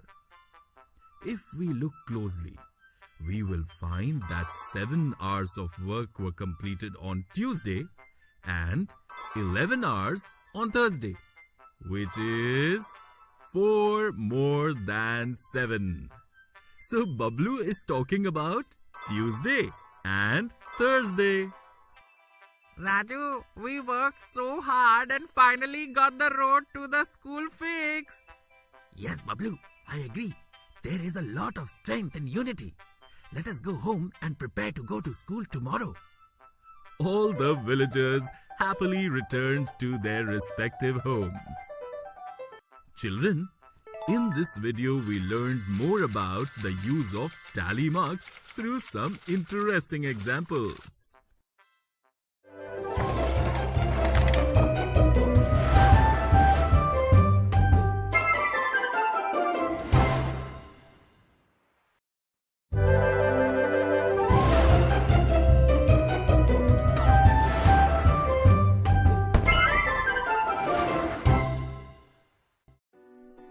Hello friends, welcome to today's lesson on money. Today we will learn the usage of money in our daily life along with Shyam. We will also learn how to take a loan from the bank on interest when we need money. Ramu, Sunita and Shyam are having dinner together. Sunita, I was thinking to open a stationery shop, but I have only rupees 10,000. How can I arrange the rest of the money? we can make using of the money that we started saving 2000 every month almost 15 months back. How much do you think we have saved in total? Multiply 15 by 2000. If we multiply 15 by 2000, we get 30,000 rupees. That means we have a total of 10,000 plus 30,000. That is equal to 40,000 rupees. But I need rupees 1 lakh for this purpose. That means we have to borrow 60,000 rupees from somewhere. Why don't we take a loan from the bank? But we have to pay interest on that money. Yes, of course we have to pay, but we can pay it when we start making profit. Dad, what is a loan? Why will the bank give us a loan? My son, if anybody needs money, they can take a loan from the bank. And in return, they have to pay some extra money along with the money taken from the bank. That extra money is called interest. Bank gives a loan because they will earn interest on the money they loan us. But Dad, how do we know the amount of interest that we have to pay? Look, if I take 60,000 rupees to start my work and I have to pay 64,800 rupees after 1 year, then how much interest I have to pay? You can pause the video if you want and think about it.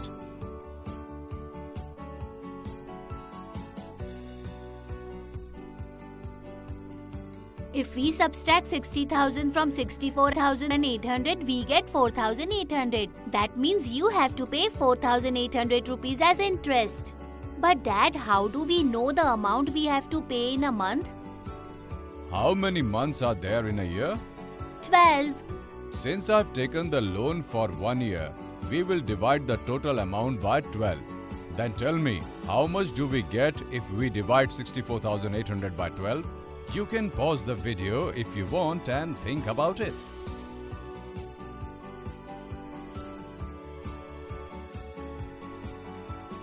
$5,400. Absolutely correct. So that means if we take a loan of rupees 60,000, which is our principal amount, and we have to repay 64,800 rupees in 1 year, then we have to deposit 5,400 rupees every month in the bank, which is also called an installment. Oh wow, Dad, this is very interesting. Then I will take a loan from the bank to open a toy shop when I grow up, and I will play with lots of toys. Okay, my son. So friends, in today's video, we have learned the usage of money in our daily life, and we can take a loan from the bank when we need money. Thank you.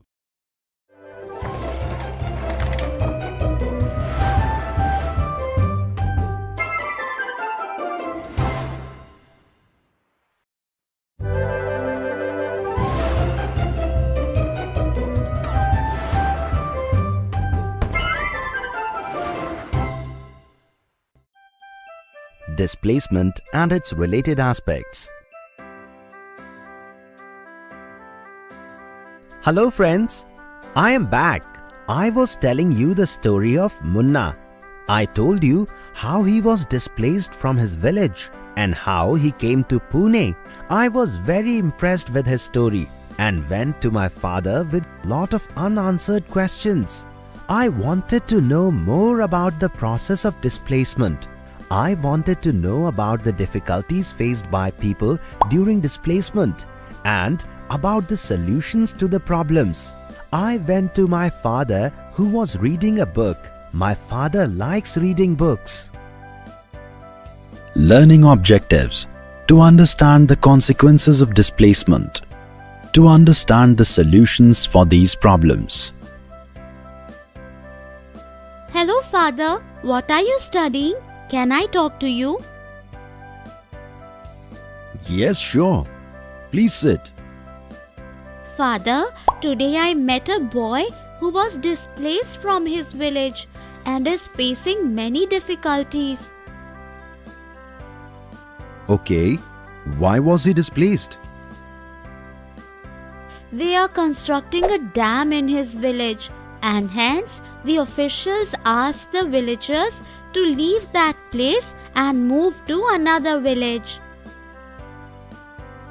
Displacement is a difficult process. Do you know, that when we keep moving from one place to the other every 2 years, we also face many difficulties. Everything is new. The place, atmosphere, school, friends, everything is new. It takes us time to adjust to the new space. Yes, father, new school and new friends. But when Munna was displaced, he did not go to school for a year. Friends, I am sure some of you children must have moved from one place to another because of your parents' job. What have been your experiences? How did you adjust to the new place? However, when people are displaced due to various reasons like construction of dams, bridges, factories, highways, they face completely different problems. What problems? Munna was saying that he had to leave his fields and his school. Are you talking of such problems? Yes, there is a difference in transfer and displacement. Generally, people move from one place to another on transfer for some reason. Some people move from one place to the other on a transfer due to job change, on promotion, or as a routine procedure. Generally, these people have financial security. Adjustments certainly take time, but these people have a sense of financial security. I am getting used to transfers now. Actually, I am also enjoying seeing new places. But Munna and his family are facing a completely different situation. But why, father? How do they face financial problems? It is a good question. There is no doubt that dams, factories, bridges, highways, etc. are very important for development, but they bring their own set of drawbacks. If dams are built, we get energy. They are a means of storing water, and this can be used for irrigation. There are many uses of the dam. You are absolutely right. There are many benefits of dams which you have mentioned earlier. What are the disadvantages due to the construction of dams?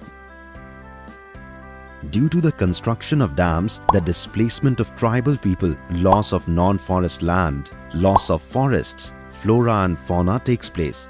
This is another aspect of development. Oh, I see. Does the construction of highways also bring similar problems? Yes, of course. The construction of highways has its advantages and disadvantages. Highways connect various cities and villages. They speed up transportation, and heavy goods are usually transported on highways. However, displacement problems also occur when roads are built. A large part of the land is taken up for road construction, due to which local people have to face lot of issues.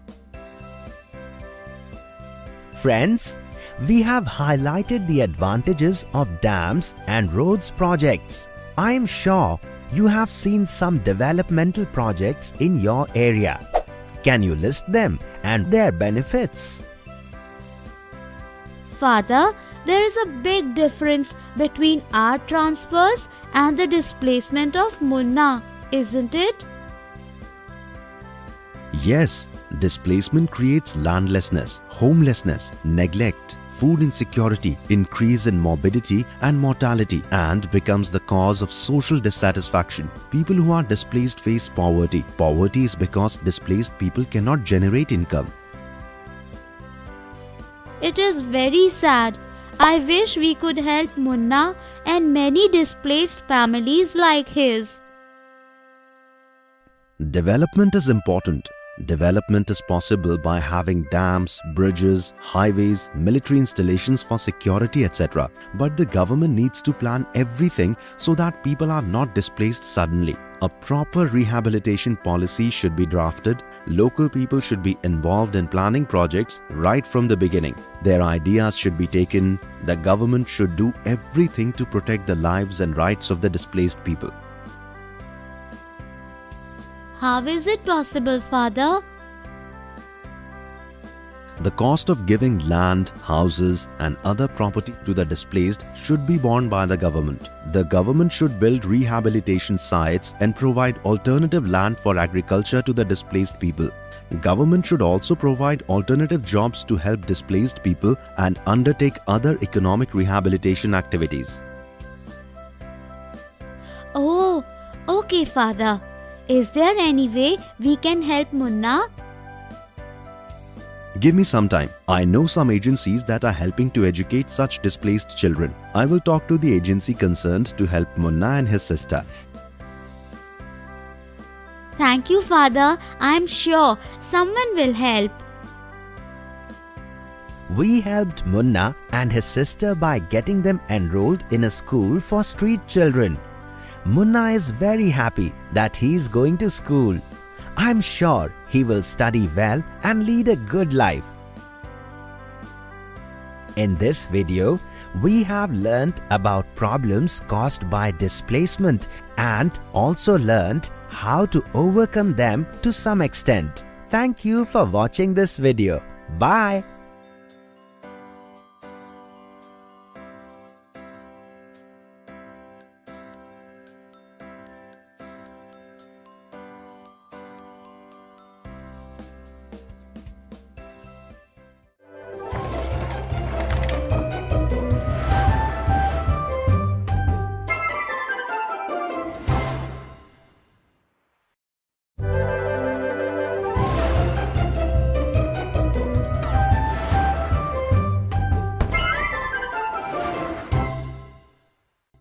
Today, we will see examples on representation of fractions on the number line.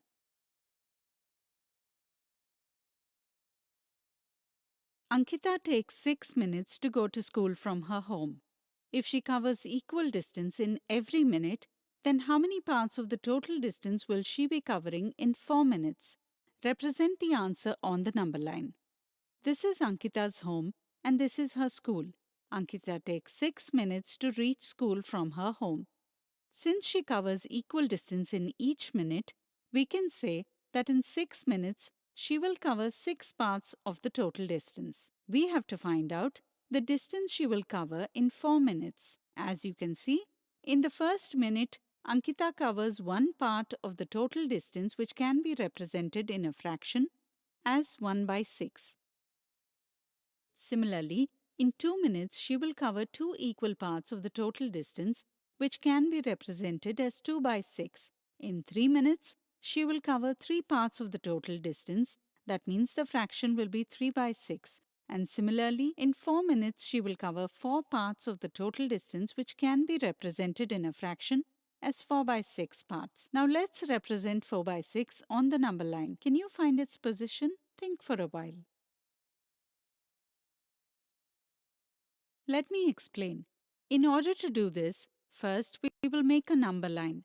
Denominator of this fraction is 6, which tells us that there should be 6 equal parts of the unit distance.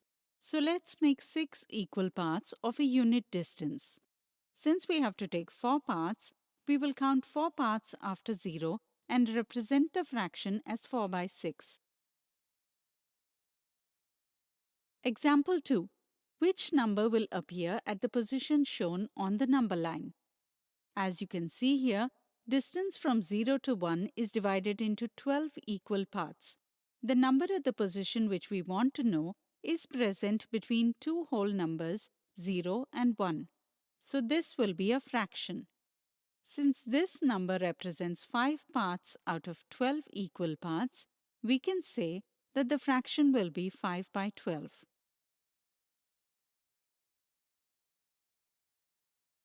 Next example. Nilima has distributed 4 chocolates out of 9 chocolates. How many parts of total chocolates are distributed? Represent the answer on the number line. Let's understand this. Nilima had 9 chocolates. Out of these, she distributed 4 chocolates. Since she distributed 4 chocolates out of 9 chocolates, we can say that she has distributed 4 out of 9 parts of all the chocolates she had. To represent this on the number line, first, we will check the denominator of the fraction. Here, the denominator is 9, which tells us that the unit distance should be divided into 9 equal parts. Similarly, 4 is the numerator of this fraction. Can you tell me what you've understood from numerator 4? Think for a while. You've got it right. This tells us that out of the total equal parts, 4 parts have to be taken. So we count 4 from 0 and write the fraction as 4 by 9. Today, we have seen examples on representation of fractions on the number line. In the next video, we will see some misconceptions related to it.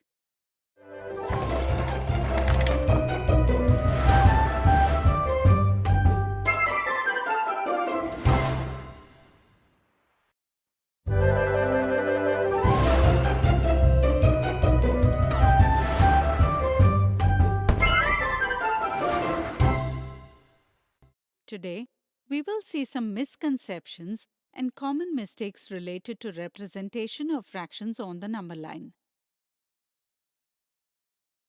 Misconception 1. Represent the fraction of the shaded part on the number line. Most of the times, fraction of shaded part is identified incorrectly. As the 3 parts in the given figure are shaded, the numerator is 3 and the remaining 6 parts is taken as the denominator and the fraction is represented as 3 by 6. To represent this on the number line, a unit distance is divided into 6 parts and out of these 3 parts are taken to express the fraction. This is a misconception. The correct answer to this question is option 2 because here the shaded part are 3 out of 9. So the fraction will be expressed as 3 by 9. To represent this on a number line, unit distance is divided into 9 parts, out of which 3 parts are taken to mark the fraction 3 by 9 correctly. Sometimes, fraction is identified correctly and unit distance is also divided into 9 equal parts, but to represent 3 out of 9 parts, counting is done from 0 to 3 and fraction 3 by 9 is represented on third point from 0. This is a misconception.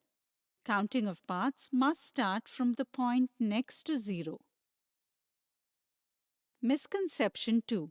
On the given number line, which number represents the position of the question mark? To find the number that represents the question mark, 1 is subtracted from the numerator and denominator of the next number 7 by 8. By doing so, we get the answer 6 by 7, which is an incorrect answer. The correct understanding is that here the unit distance is divided into 8 equal parts. Out of these 8 parts, the question mark represents the 6th part. So the correct fraction at this position is 6 by 8. Now we will see some common mistakes related to representation of fractions on the number line. Many times it is observed that while making divisions on the number line, it is not divided in equal parts. This can result in difficulty in expressing the fractions on the number line. To express any fraction on the number line in a correct way, all the parts must be divided equally. Many times, parts are counted incorrectly on the number line. Look at this example. It is understood that it is divided into 5 parts by counting from 0 to 1. The correct understanding is that to find the number of parts, skip the point at 0 and start counting from the point next to 0 and count up to 1. With this understanding, there are 4 parts here. As a result of counting from 0, many times there is also a mistake in expressing fractions. Suppose if it is asked to represent 5 by 6 on the number line, then a number line is made on which 6 points are marked, and considering 0 as the first point, the 5th point is marked as 5 by 6. The correct understanding is that we must take 7 points on the number line so that the total number of parts will be 6. Today, we have seen misconceptions and common mistakes related to the representation of fractions on the number line.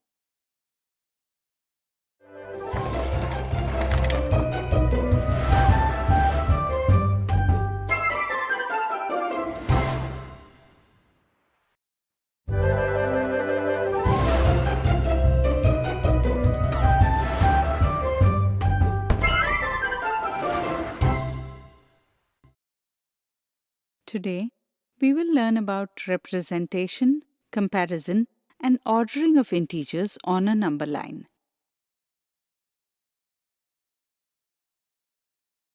Sometimes in life, we come across situations where it becomes necessary to compare two integers. For example, a shopkeeper gains a profit of rupees 5 by selling a pen, but he incurs a loss of rupees 5 by selling a book. Let's compare both integers. The number line is a useful method to compare integers. Let's represent integers on a number line. First of all, draw a line and mark points at equidistance on it. Mark a central point as 0 on it. On the right of 0, mark positive numbers such as 1, 2, 3, etc. It would be correct to express them with a positive sign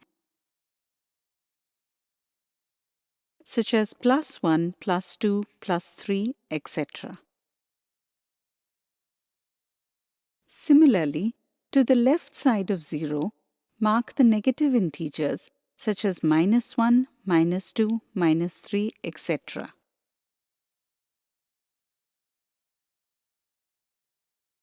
By doing so, we have obtained the number line of integers. Here we can say that all positive numbers are to the right of 0 and all negative numbers are to the left of 0. Note that this is a horizontal number line.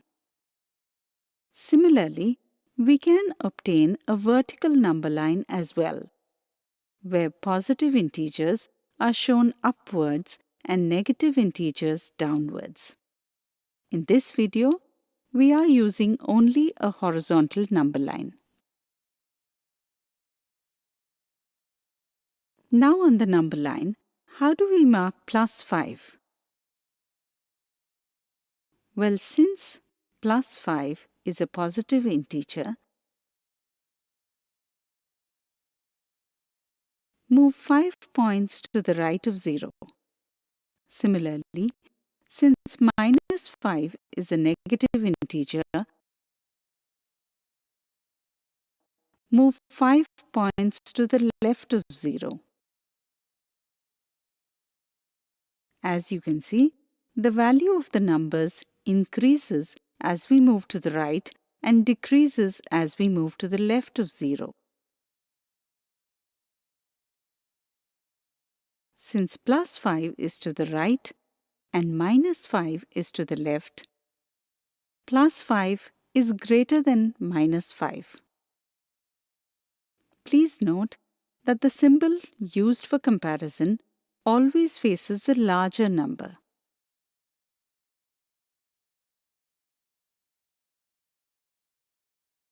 Suppose we have to put integers in order.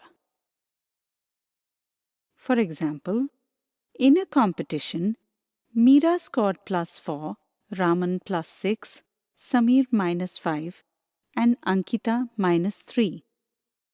To determine whose score is highest or whose score is lowest, we need to arrange them in a certain order. This is achieved by comparing each of their scores with the other. Let's compare the scores of Meera and Raman first. Look at the number line. Meera's +4 is to the left side of Raman's +6. +4 is less than +6, or since +6 is to the right of +4, +6 is greater than +4. Similarly, let's compare the scores of Samir and Ankita. Since the number -5 is to the left of -3, -5 is less than -3. In other words, -3 being on the right side of -5 is -3 is greater than -5. Now let's compare +4 and -3. Well, the value of positive integers is always greater than negative integers. Therefore, +4 is greater than -3.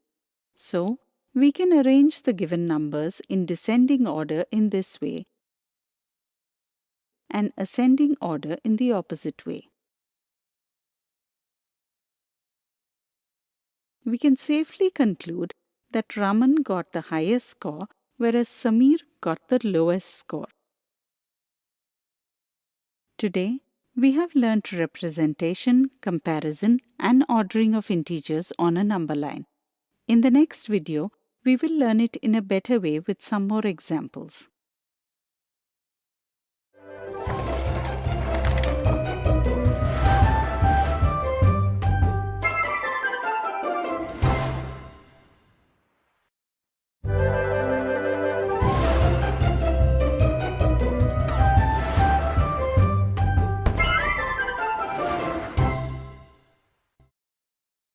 Today, we will see some examples related to the following concept of integers. Represent the following numbers on a number line. To represent a number on the number line, first draw a line and mark some points at equidistance. Mark any point as 0. The first number we have to mark is +3, which is a positive number. Move 3 places to the right and mark the number that you arrive at as 3. This is 3 points to the right of 0. The next number is 5. Can you tell whether this is a positive integer or a negative integer? Any guesses? Well, a number without a sign is always a positive number. Therefore, 5 is +5. Similar to +3, +5 is marked 5 points to the right of 0.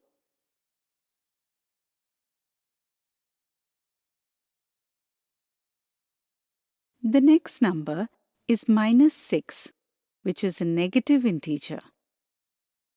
This is marked by moving 6 points to the left of 0.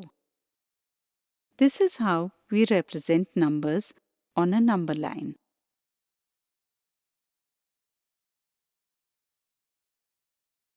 Next example. Compare the following pairs of numbers using these signs. First of all, we have to compare the given numbers. Then, on the basis of comparison, we have to use the given sign. In order to do this, we will use the number line. If a number lies to the right side of another number on a number line, then it is the larger number of the two. Similarly, if a number lies to the left side of another number, then it is the smaller number of the two. Now let's compare 1 and -6. In order to do this, we will represent them on a number line. The number +1 is marked 1 place to the right side of 0 and -6 is marked 6 places to the left of 0. As you can see, the number 1 is to the right side of -6. Therefore, 1 is the larger number and -6 is the smaller number. Remember that the face of the sign is always towards the larger number. Similarly, let's compare -5 and 0 on the number line. The number -5 is marked 5 places to the left of 0. Since -5 is to the left of 0, -5 is the smaller number and 0 is the larger number. Similarly, in order to compare -3 and -2, mark them on the number line. As you can see, -3 is to the left of 2. Therefore, -3 is smaller than -2, or we can say that -2 is larger than -3. Today, we have seen some examples related to the concept of integers. In the next video, we will clear some misconceptions related to this.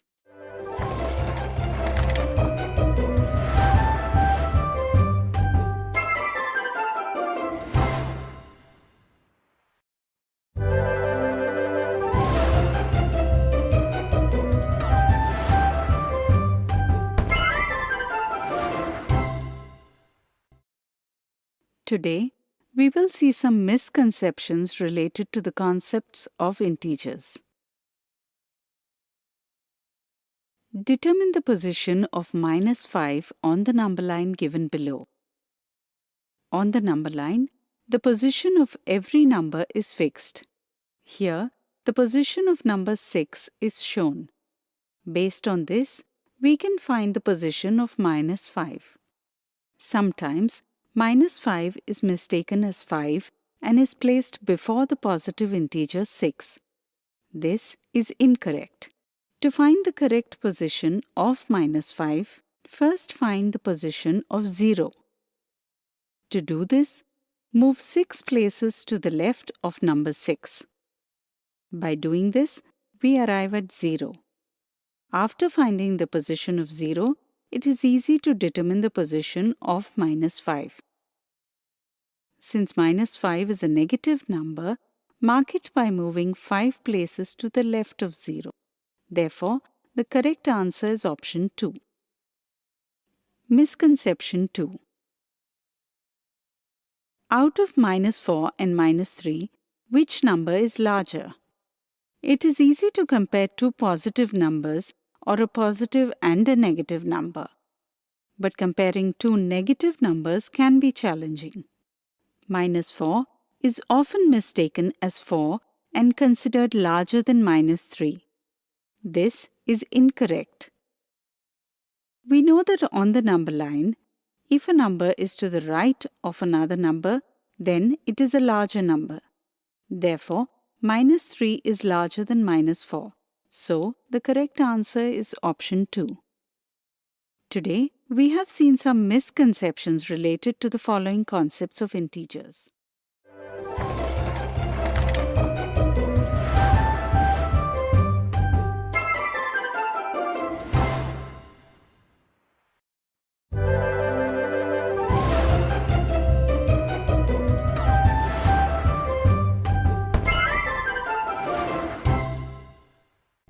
Today we will learn what are Roman numerals, their uses and the rules for writing them.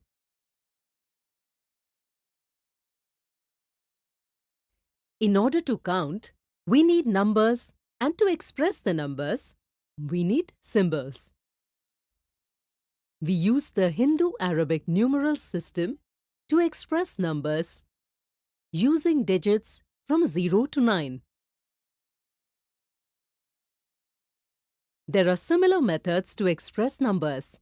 In this video, let us talk about an ancient system which is called Roman numerals. You might have seen Roman numbers while reading and writing. They can be seen in the school timetable, clocks, books, question papers, and many more. Let's understand this system. Roman numerals are generally expressed with the help of these 7 symbols, which represent 1, 5, 10, 50, 100, 500, and 1000. There are certain rules to use these symbols. Let's understand them. The number of times a symbol is repeated, its value is added as many times. Similarly, repeating the tens digit gives 20 and 30 respectively. Can Roman symbols be repeated any number of times? No. The symbols of 1, 10, 100 and 1000 cannot be repeated more than 3 times. Whereas the symbols of 5, 50 and 500 are never repeated. If the symbol of smaller value is written to the right side of the symbol of larger value, then their values are added. Just like adding 1 to 5 gives the number 6 and adding 10, 5 and 1 gives the number 16. Similarly, if the symbol of smaller value is written to the left side of the symbol of larger value, then the smaller value is subtracted from the larger value. Just like subtracting 1 from 5 gives the number 4 and subtracting 1 from 10 gives the number 9. The symbols of 5, 50 and 500 are never written to the left of the symbol of larger value. That means these symbols are never subtracted. The symbol of 1 can only be written to the left of 5 or 10. That is, it can only be subtracted from these numbers. Similarly, the symbol of 10 can only be written to the left of 50, 100 or 1000. That is, it can only be subtracted from these numbers. With this understanding, can you tell why Roman symbols cannot be written as given below? Think. As we had already learned, we cannot repeat any Roman symbol more than 3 times. Therefore, this way of writing is incorrect.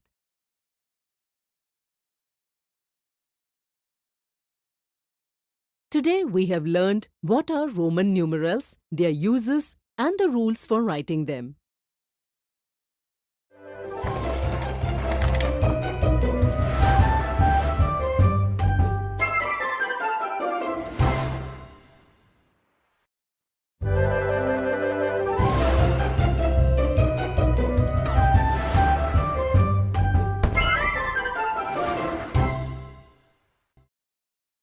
Today we will see some examples of reading and writing the Roman numerals.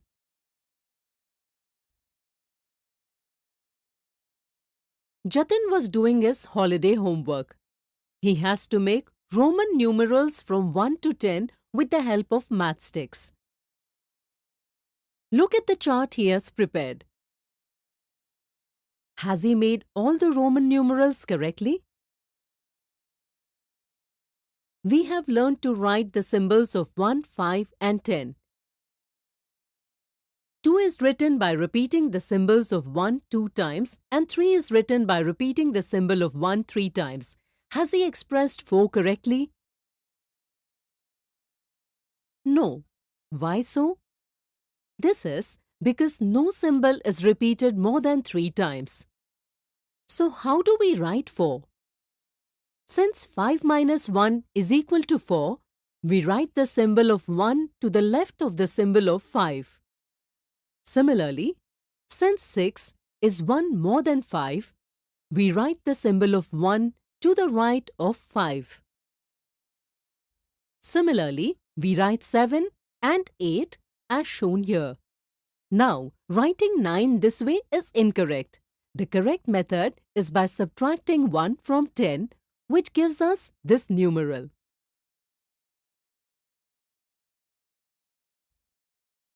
Next example. In a quiz competition, a teacher asked the students to write the Roman numerals for the numbers given below. Can you answer them? Let's write 14 in Roman numerals. To represent any number in Roman numerals, we first express it as a sum of the place value of the digits. Next, we write the Roman numerals for each place value and then we write them together.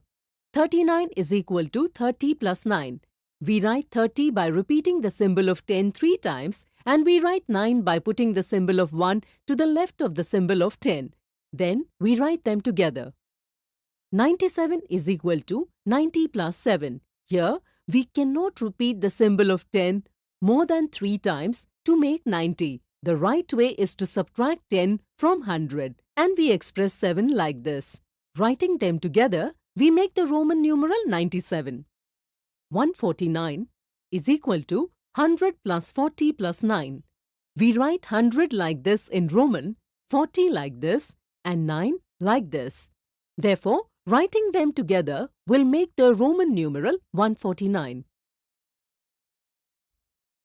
Next example, convert the following Roman numerals into Hindu-Arabic numerals. Look at these Roman numerals. To convert them to the Hindu-Arabic number system equivalent, we observe the numerals from right to left. Following the rules, we can convert them to the Hindu-Arabic numerals. This symbol represents 5 and next symbol represents 1. Since this symbol is written before the symbol of larger value, it must be subtracted. The next symbol towards left is of larger value. so it must be added. Therefore, the result is 54. Now consider this Roman numeral. This symbol represents 1. After this, there is a larger symbol of 5 which must be added. The next symbol represents 100. Since this is also a larger value, it must be added. Next is the symbol of 10, which is of smaller value, so it must be subtracted. Therefore, the result is 96. Today we have seen some examples of reading and writing the Roman numerals. In the next video, we will clear some misconceptions related to Roman numerals.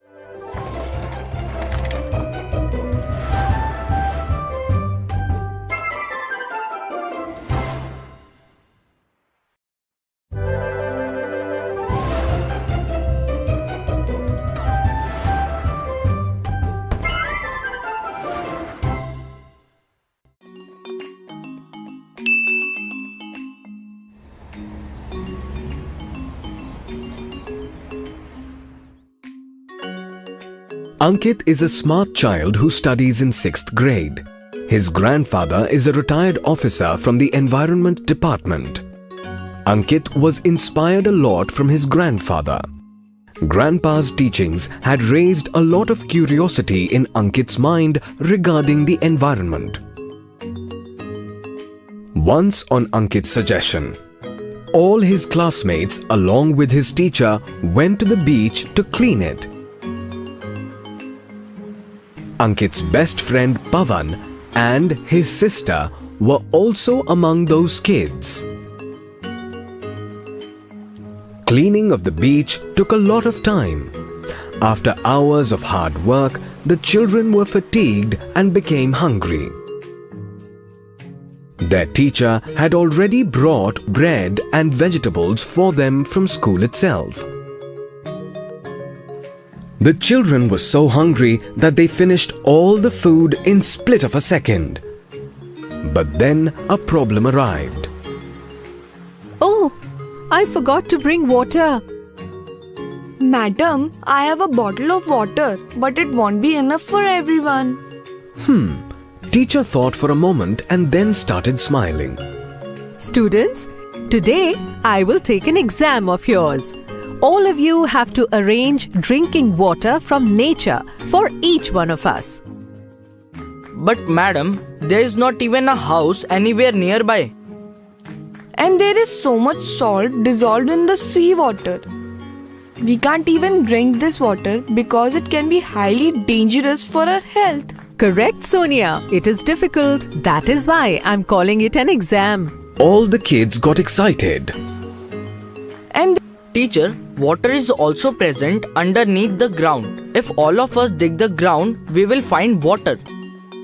Oh no, we are already tired after so much of hard work. Now do you want to take our lives? Jatin, your idea is nice, but it's pretty difficult. Think of something else. Jatin smiles and starts thinking again. An idea crosses Pavan's mind and he said, "We can do it easily." How so?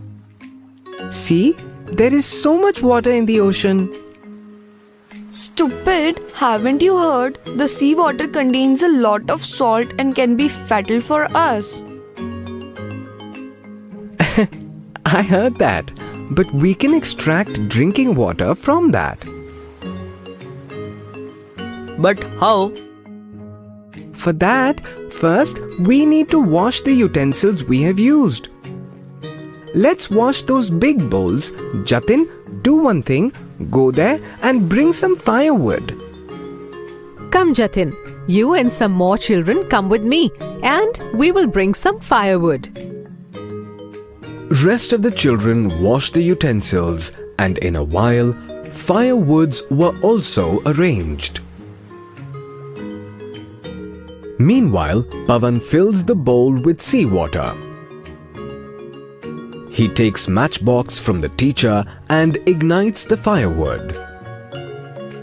With Ankit's help, he puts the bowl filled with water on the fire and covers it with a lid. Well done, Pavan. I got it. The water will evaporate and the salt will remain in the bowl. And as the lid is cool, the steam will hit and would turn into the water again. And this water will be drinkable. Excellent, Sonia. But there is still an issue. The cool water will fall back in the bowl. Then how will we drink it? There is a solution to this issue as well. Ankit, please help me a bit. Ankit took some sticks and lifts the lid. Teacher helps him with a cloth. The teacher makes a slope with the help of the sticks so that the lid is tilted, from which the water can slide down on one side, where Ankit puts another bowl on that side. In a while, fresh water starts getting accumulated in the other bowl. Well done, children. You have passed the exam together. Well, do you know that the drinking water which is supplied to our houses also comes through these kind of processes only? Madam, let me tell this. All these processes depict the water cycle. The seawater evaporates and goes up due to the sunlight and forms clouds in the atmosphere.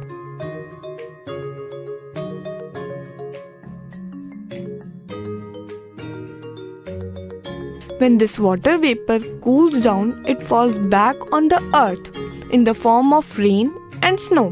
If it becomes extremely cold,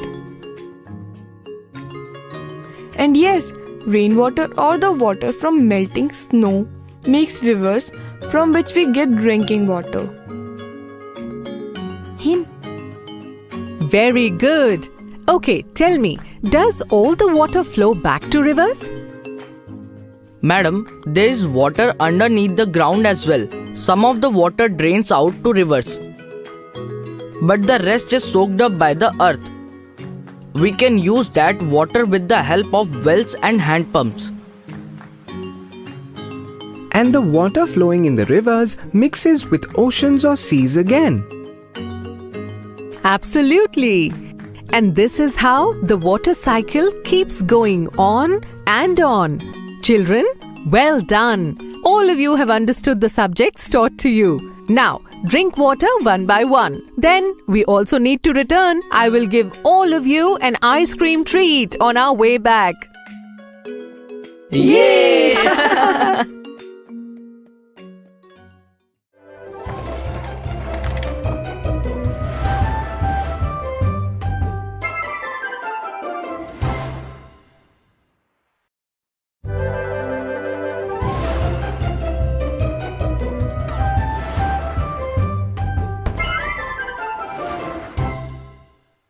Today we will see certain misconceptions and common mistakes related to exponential form.